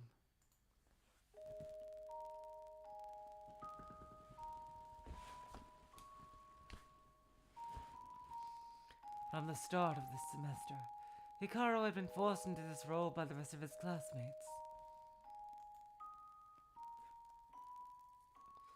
But in the end, he thought it was good. Had he not met these rabbits, Hikaru's school life would have truly been the lowest of the low.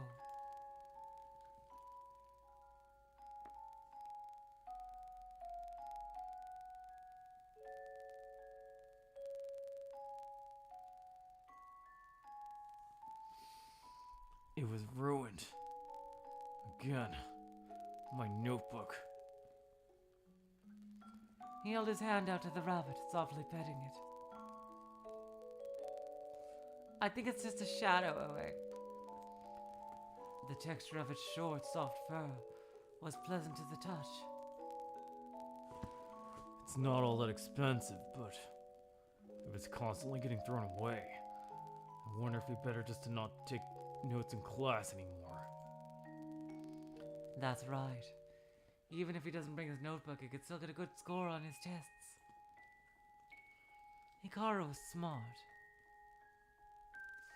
He was smarter than anyone else in his class.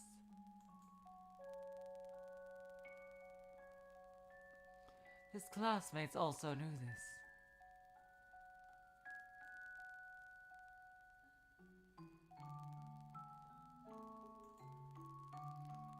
Hikaru Nihei was quiet and smart, so that made them jealous.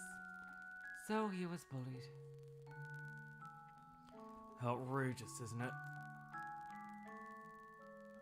How long had it been since Hikaru's possessions had started being thrown away?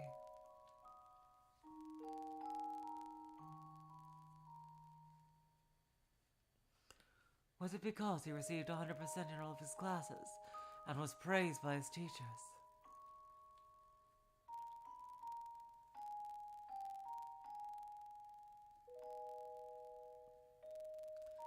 Was it because he kindly taught everyone his trick to taking notes?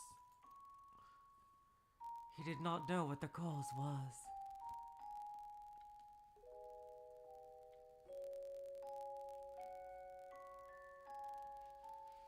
Or if it was an accumulation of everything. In any case, one day it seemed that Hikaru had been badmouthed as being full of himself.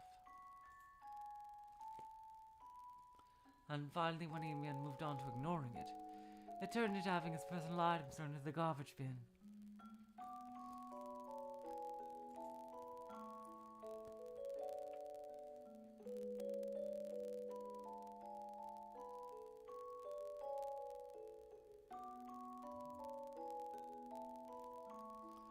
Why me? He muttered this to himself, and Hikaru reached out his hand to a nearby rabbit, softly hugging it. It was soft and warm. He wanted to feel that body warmth more, so he put more strength into the arm that was holding it. The warmth transmitted through his arms was enough to melt his heart. Why does this happen to me? He used even more strength, and more strength, and more. A strange sound escaped the rabbit's mouth.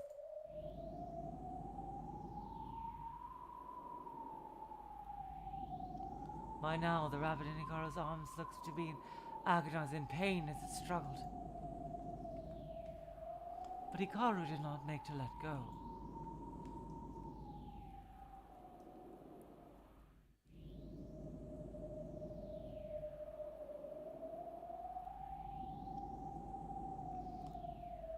He stared at the rabbit's squirming state, putting more and more power from his entire body into strangling. Oh my god. He killed them. Oh my god. The rabbit's neck droned and shook with great vigor, and the ears that stood up straight hit Hikaru's face. Hikaru glared at the rabbit.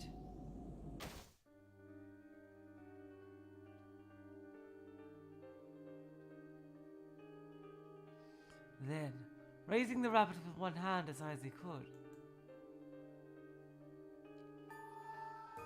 he threw it towards the other rabbits that had huddled together in the corner.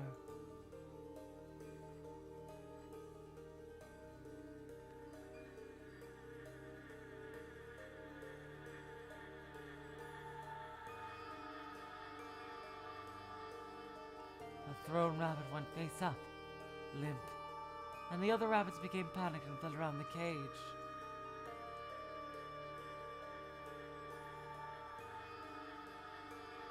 Oh, come on. Don't act like you're dead now. You should be used to this much, right? It's okay. Animals won't die with just that. He has been doing it every day. He understood perfectly to what extent they're able to withstand. Oh God. As he kicked up the fallen rabbit with the tip of his shoe, Hikaru felt grateful.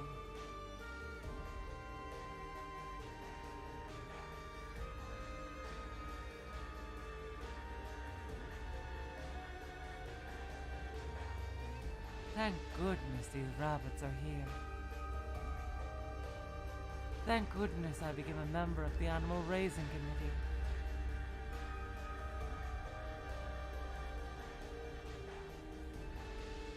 If I didn't have the time to play with you, If I didn't have the time to play with you guys, I don't know what would happen to me during these days of being bullied. oh my God, Jesus Christ.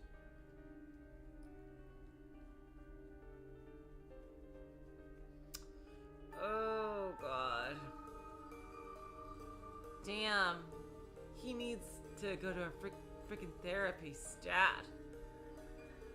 Like, doing that, like, especially to that extent, could lead to, like, oh my God. Could lead to him becoming, like, a serial killer or some shit. He really needs to get some therapy fast. Oh God. The rabbit who could barely even stand wanted to go hide in a hole.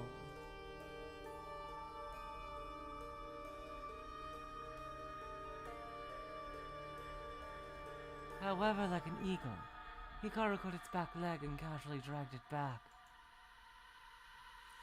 The rabbit managed to get away and tried to go back into the hole again. But just as it was about to reach the hole, it was pulled back in.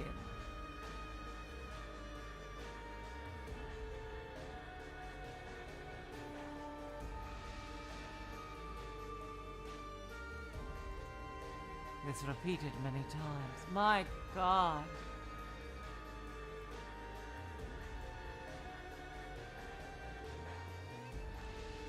Those guys just don't hit me. Oh my God. Twisting its back leg back and pulling it towards him again, Hikaru murmured with his expressionless face. They throw away my school supplies, hide my shoes, tear up my gym uniform. They force me to do all the work during classroom cleaning duty.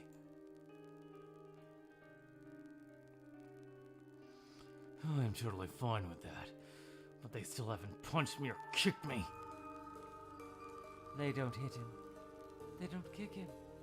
They don't leave any marks. Hikaru hated this from the bottom of his heart. If Hikaru were to commit suicide, surely they would all say this. Well, we didn't bully him or anything. We'd never once set a finger on him. Not once. Not even once. Don't fuck with me! To them, they might have not have really felt like they were bullying Hikaru. If that was the case, he couldn't forgive them. Try hitting me! Try kicking me in the air!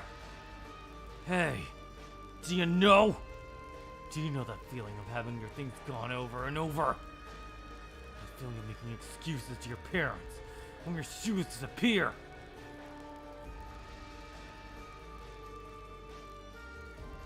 This is not physical violence. I can't tell anyone anything. Because they'll say it didn't happen if I don't have a scratch on me. You should hit me! Knock out my teeth. Break my jaw. I want them to beat me up until I can make someone recognize how much they've hurt me. I said hit me, damn it! He spat out and threw the rabbit he held against the wire screen.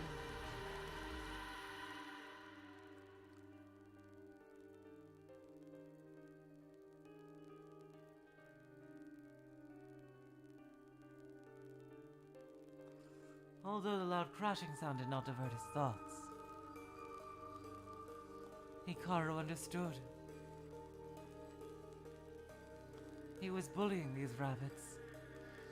He was abusing tiny animals that couldn't fight back, that could only cry each and every day.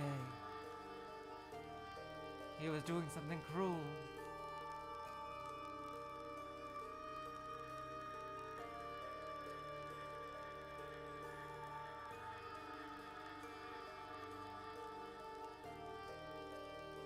He knew that well, but those cruel things felt irresistibly soothing. He readily accepted and felt it. Once again, Hikaru put out his hand to take up another rabbit. Hello. Oh God. Having suddenly heard a voice, Hikaru looked back with a jump. Marie, please! Oh God.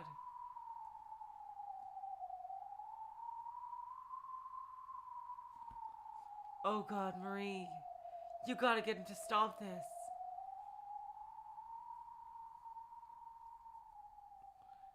When he looked, on the other side of the rabbit pen wire stood a small girl wearing glasses. Did you see me? My amusements were the rabbits. My moments of bliss. Speaking of, who is this girl? Hurry up and disappear.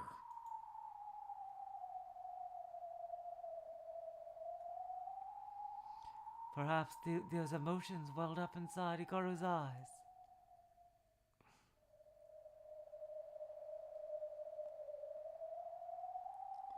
The girl shriveled. I'm sorry for suddenly speaking like that and scaring you. Saying that, she smiled as if to smooth things over. When did she get here? When Hikaru was playing with the rabbits in the pen, he was always cautious of whether or not someone was coming.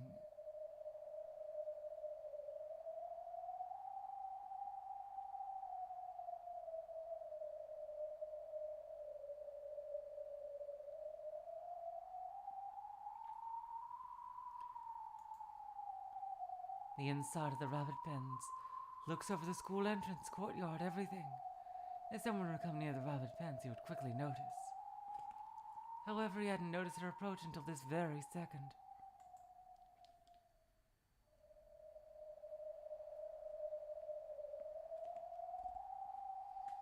Hikaru stood, as if to hide the rabbits from her gaze.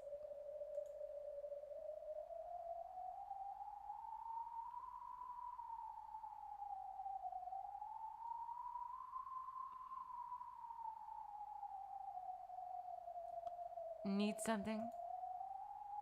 He kept his expressionless demeanor from dissolving with his question, but his heart was beating fairly rapidly. She might have seen him, having fun with the rabbits. Hikaru tried looking over the girl again. Simple, inconspicuous facial features.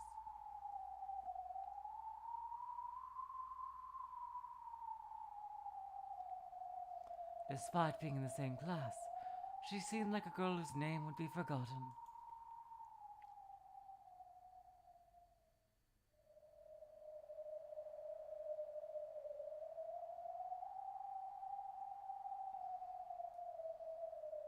A girl with an air of absent-mindedness about her. He didn't even have any confidence that this was the first time he had met her or not. Supposing they had spoken before, he probably wouldn't remember.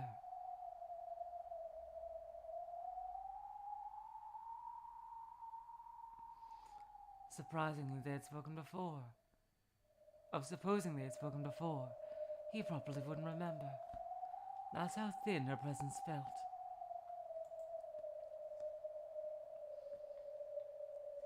It's rare for someone to come to these rabbit pens. It seems a lot of people don't even know there are rabbit pens here either.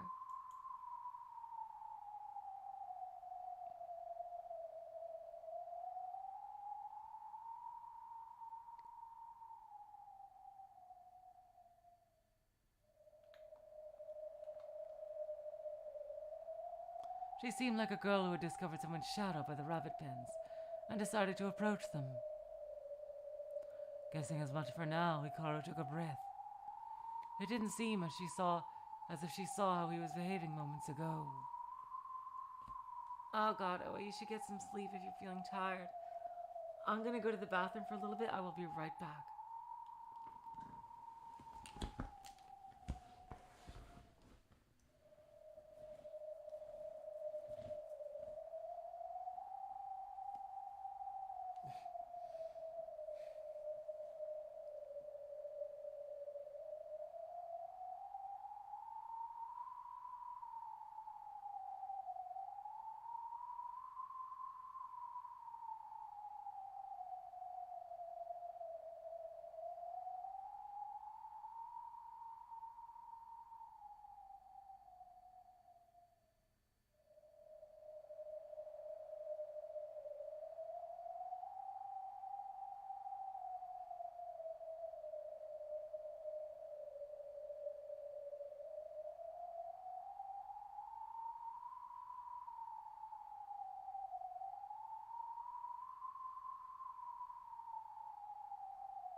Alright, I am back. Sorry about that.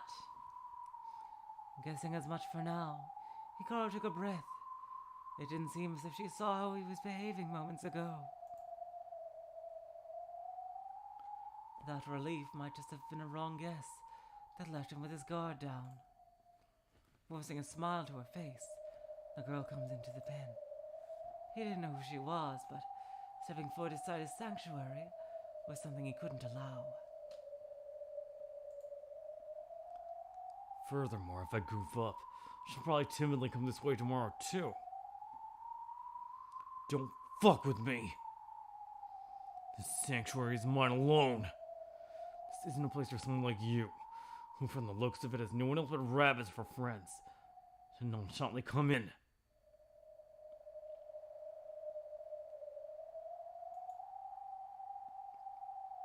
There was no way for the girl to tell him those were Hikaru's feelings.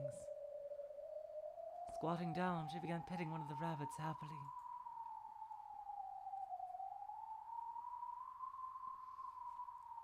Don't be afraid. You're really cute.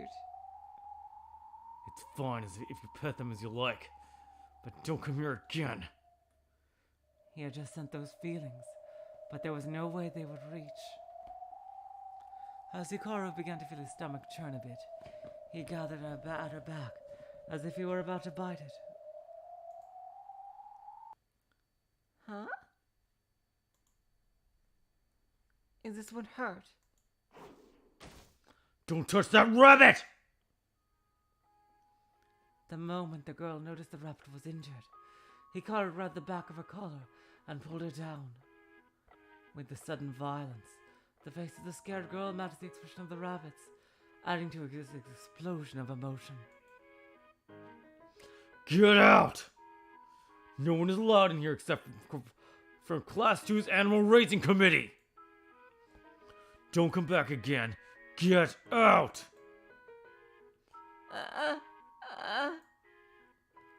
The girl's eyes darted about in fear.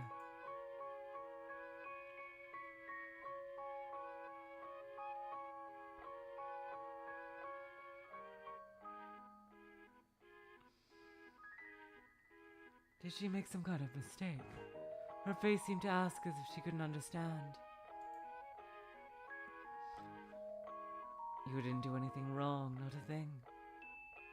I'll forgive you, so leave. And don't come near our sanctuary again! I'm sorry. I'm sorry.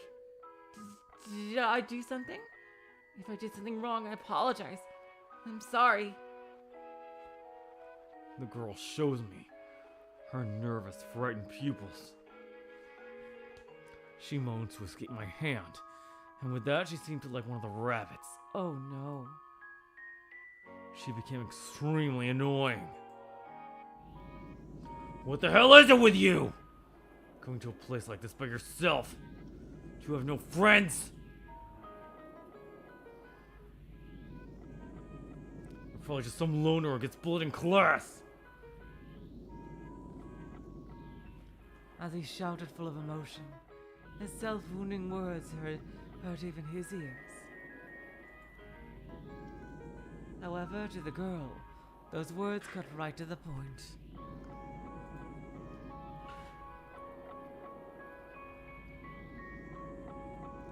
Her expression limply twisted from shock to sorrow.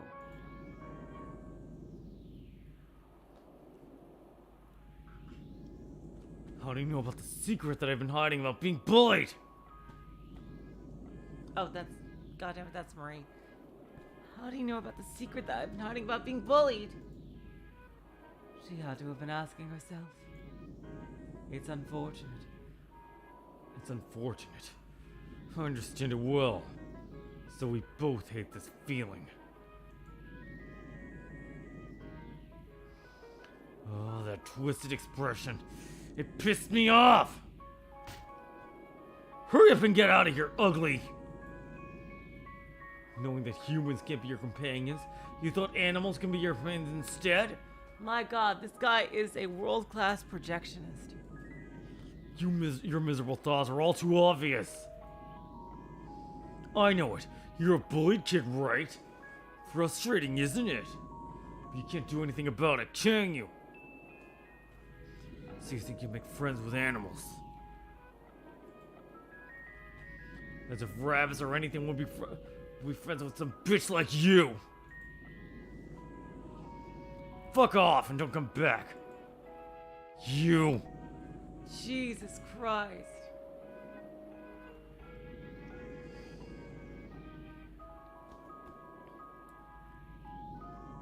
He takes up a dirt rock and throws it violently. Huh? There was no one there. When he was grabbing the clump of dirt from the ground, he had only taken his eyes off her for an instant.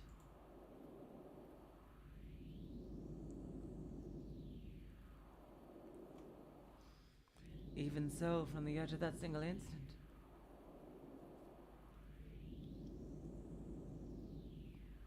the girl had disappeared. He looked around, but she wasn't anywhere to be seen. There was nowhere she could have hid either. Literally, she had vanished like mist.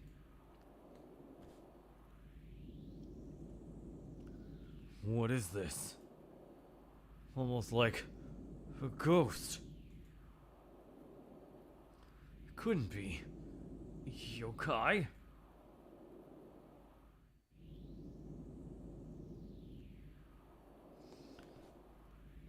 It's like that for every school. But this school says it's 7 mysteries. Now lately it seems it becomes 8 mysteries.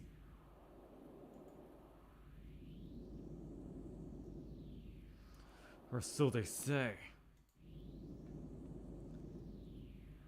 One of those stories, a student playing by himself started talking to one. I was demoned away. He was only Kakushi'd. Wasn't there a story like that mixed up in there? Maybe. Or maybe they took that off the internet. Some kind of... got it at Comiket. I don't know. That girl should have been in front of me. Disappeared in an instant. Although that's what it all was. Hikaru's back was drenched in cold sweat.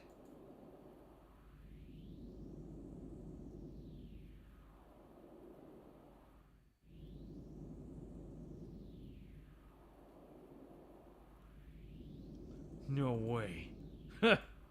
Yokai don't even exist. Hikaru wiped the dirty hand that held the clump of dirt. Well, that ruined the fun. I'll go back today. So he thought and put his hand on the entry gate. My god, this is like a double narrator switch within 2 sentences.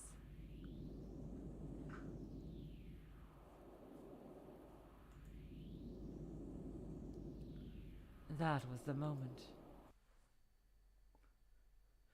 Don't say such lonesome things! Hearing a voice suddenly behind him, and without thinking, Hikaru let loose a scream. Hey! Turning around, there was a strangely just tall man standing there. Ooh, wow! This guy looks like a Nightmare Gundam pilot. My god. Or a Gundam rival, actually.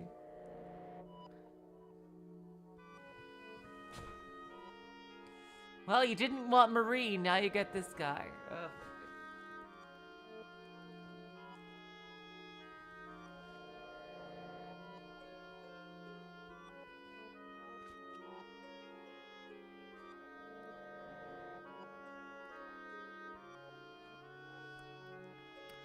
Let's see what voice I should give him. Let's see. Let's see. Yokai don't exist. If a yokai heard something like that, it would definitely hurt. You're well acquainted with the pain of having your existence denied, aren't you?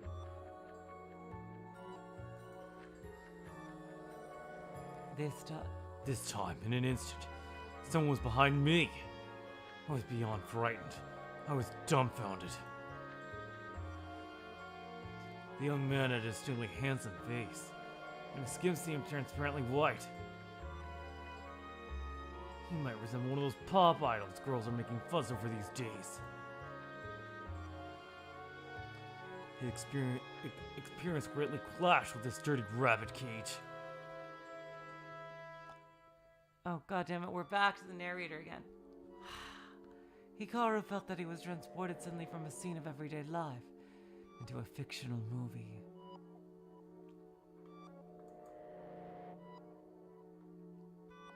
What? So you can make that kind of surprise face too? It's much better than your usual no-mask-like face. Hikaru Nihei-kun. How do you know my name? Oh, I've taken to watching you here for some time. You didn't notice me?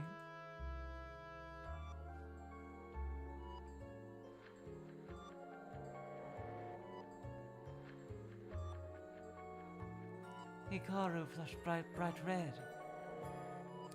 That probably meant that he knew what Hikaru had done to those rabbits.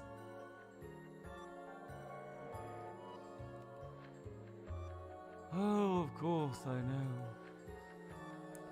That is how you play with these little ones.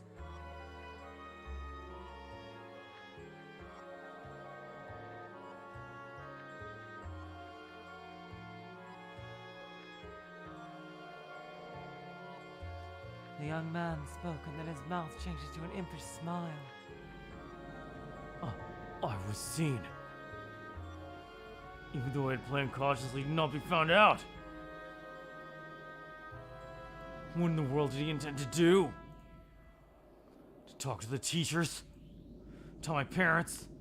Or maybe even to the police? Oh, don't worry. I wouldn't do something like that.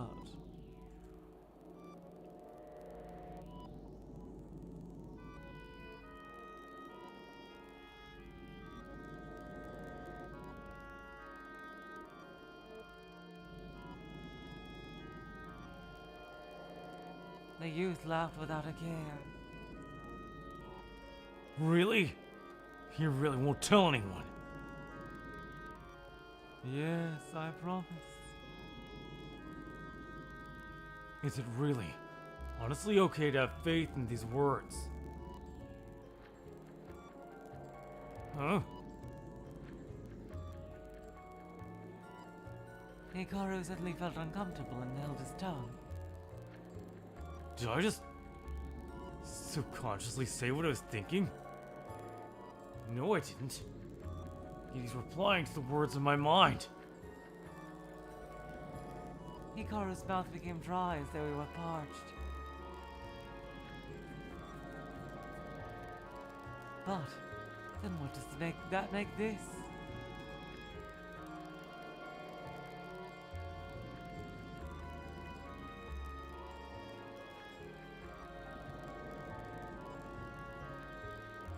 This person read my thoughts.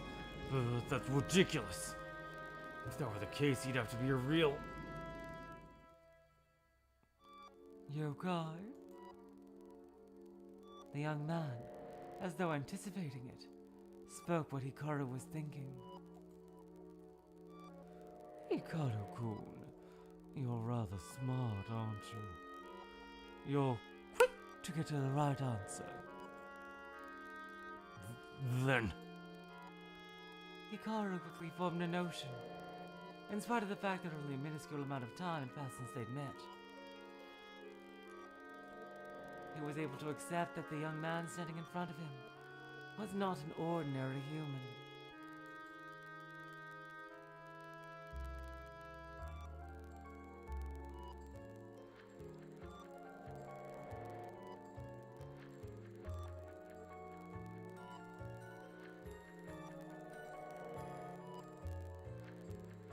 I don't know what he is. Just that he's different from me. Some sort of special existence. Hikaru sensed this feeling throughout his entire body. That's right. In the first place, the moment Hikaru went to leave, he suddenly appeared immediately behind Hikaru inside the rabbit cage. As long as one could not slip through the wire mesh. For a normal human, that sort of thing is absolutely impossible.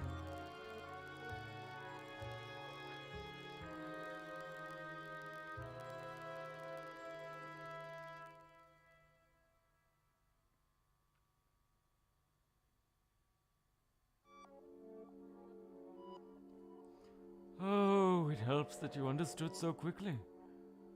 These days, there are plenty of children out there who start out by denying us.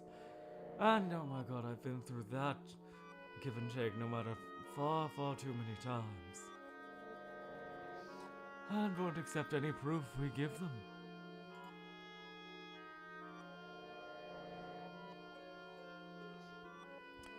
You're a yokai, right? He asked in a nervous voice, which made the young man grin broadly as he replied. Ameln, that is my name. Oh, okay, so he's a ranked yokai. Everyone wants to call me Hameln of the music room, though.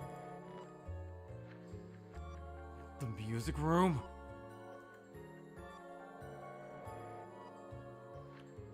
See over there? It's the classroom facing the rabbit's cage. I am always over there. The truth is, from that window, I have secretly spied on you coming here every day.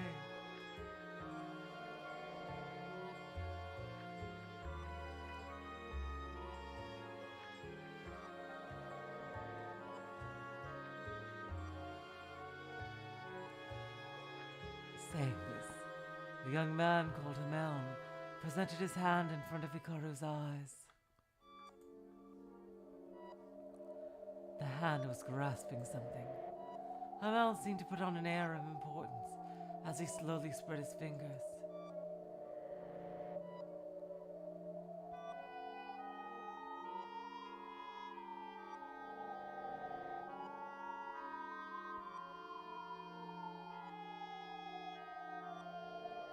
What is that? What he saw next were castanets. Have you heard the ghost story called Hamel's Castanets? No, I'm not all that well versed in that sort of thing. But perhaps it might be one of the school's 8 mysteries? Ah, mine is not one of the 8 mysteries yet. After all, it hasn't been very long since I came to this school. Okay, so he's not rigged. Yes, it is unfortunate.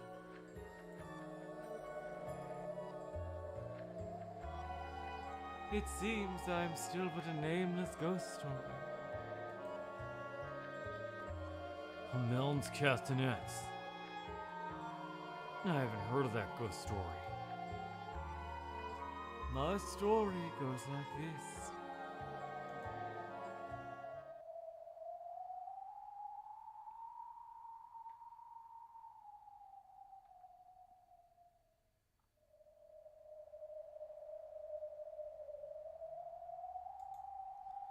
At night, if you are in the music room, you can hear the sound of castanets go. But if you look around, there is nobody there. The sound gradually becomes louder. And that's when you notice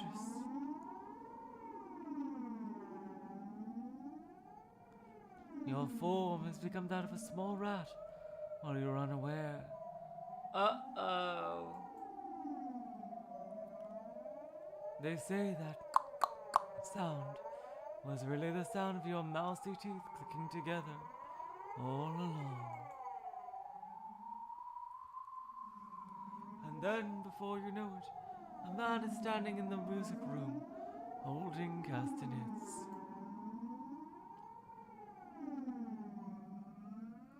He calls himself Hamel. A few minutes, thanks, apparition. Because I don't know if you guys could tell, but I'm getting kind of tired. Then the children who turned into rats seem to disappear into the darkness, guided by the sound of Hamel's beating castanets.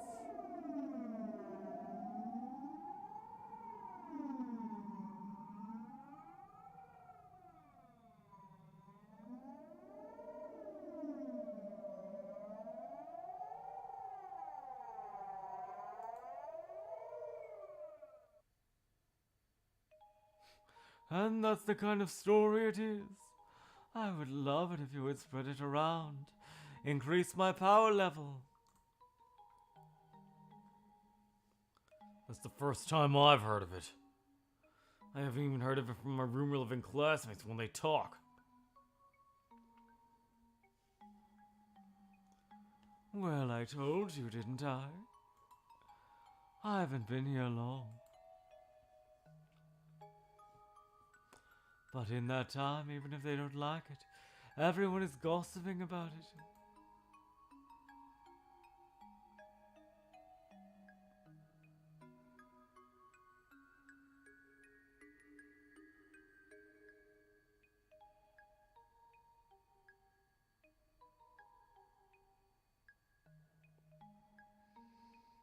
It has gotten to the point of becoming this school's local specialty.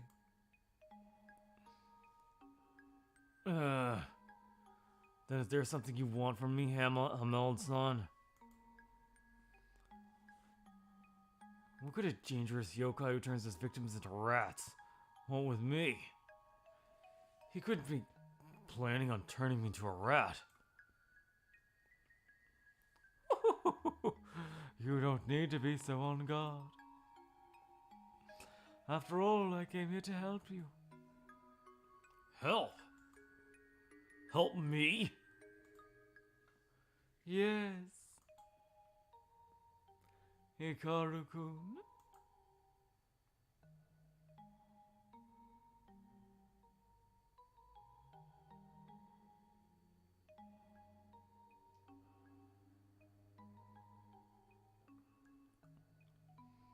How do you plan on letting your anger on rabbits out on rabbits like this?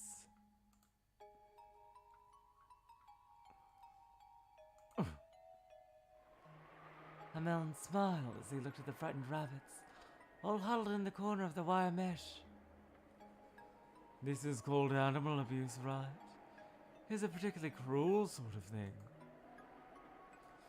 To torture these innocent rabbits. Being told that, I'm unable to retort.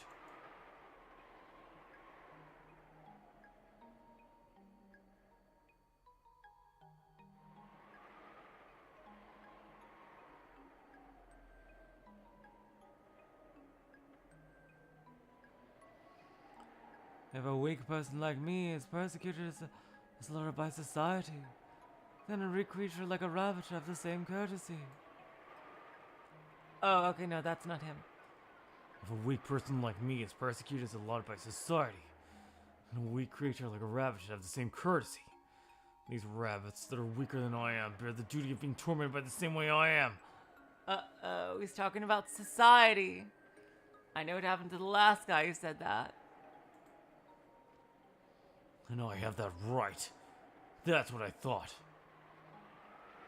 But in the end, that was just a rule I made up. These rabbits are innocent. There's no reason why they should be tormented by me. Regardless of whether these rabbits have any responsibility.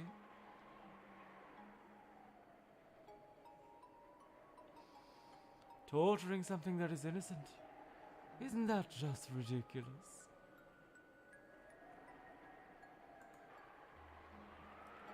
When it changes to a new POV, sure.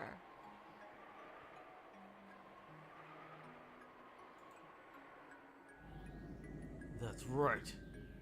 Saying this all because I was abused was no excuse for abusing these weak creatures. I think somewhere in my heart I realized that. But then what am I supposed to do with all of my sadness and anger? These days it's been all kinds of dangerous. Things like animal abuse will cause a huge stir with the newspapers and the police.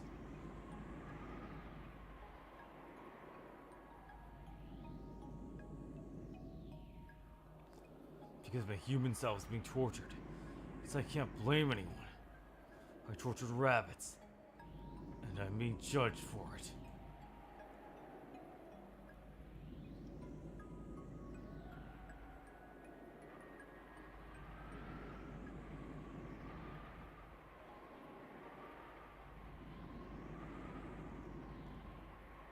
Will this man charge me for abusing rabbits and sentence me?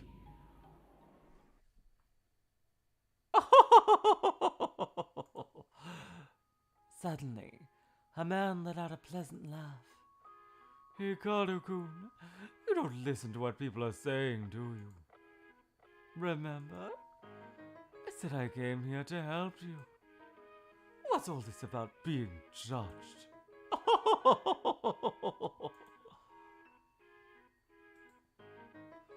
Could it be that you think I'm a kind-hearted yokai who loves small animals? Is that wrong?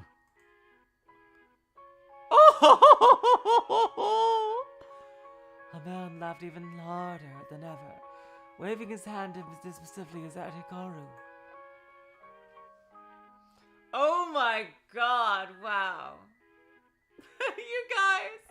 This is certainly conducive to what you were saying in the chat. Oh my god, though. And had arranged close enough to kiss, he peered into Hikaru's eyes. What? Hamel's eyes were stunningly red. It was exactly like a rabbit's eyes. You're hurting. You were hurting from the bottom of your heart. due to poor treatment from your classmates. You may do with a temporary solution of striking these rabbits unrelated to the matter, but your pain could not be healed. Am I wrong? And saying this, Hamel's gaze shifted from Hikaru to the school's building. On the second floor hallway, you could see Hikaru's classmates, who had earlier been in the classroom, probably having another worthless conversation. You could see them laughing with each other, gesturing exaggeratedly. The moment he saw that, Hikaru understood what made his blood rise to a boil. That's right. That's right. I'm in pain. I'm suffering so much. But still, those guys are... You know, Hikaru-kun, Hamel's castanets can change things into more than just rats. As long as it's a small animal that can change them into anything, I'm not really particular. Oh my god! Hamel placed his mouth near Hikaru's ear and whispered this softly. I didn't come to tell you that torturing rabbits is wrong. If they're innocent, at least. But if they're full of sin, it might be more reasonable. That's what I wanted to tell you. Sinful rabbits? Rabbits truly burdened with sins. That can heal all your wounds. If you do to these sorts of rabbits as you have done before, can these wounds that have opened up in your heart finally be sewn shut?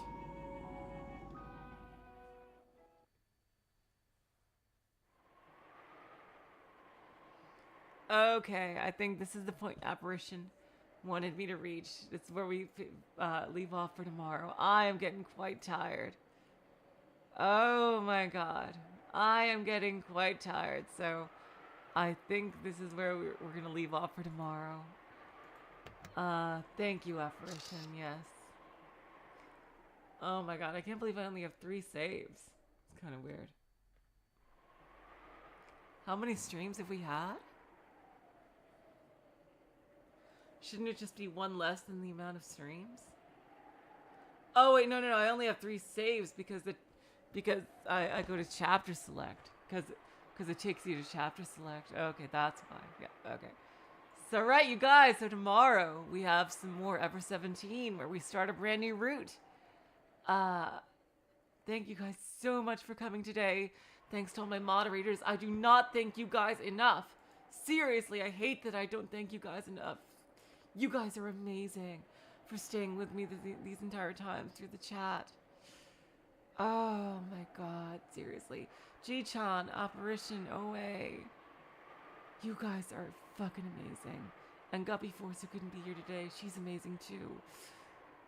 Alright, you guys, so tomorrow some more Evan 17. Until then, I will say, so long, farewell, auf Wiedersehen, good night. You are all the sweetest of hearts. See ya.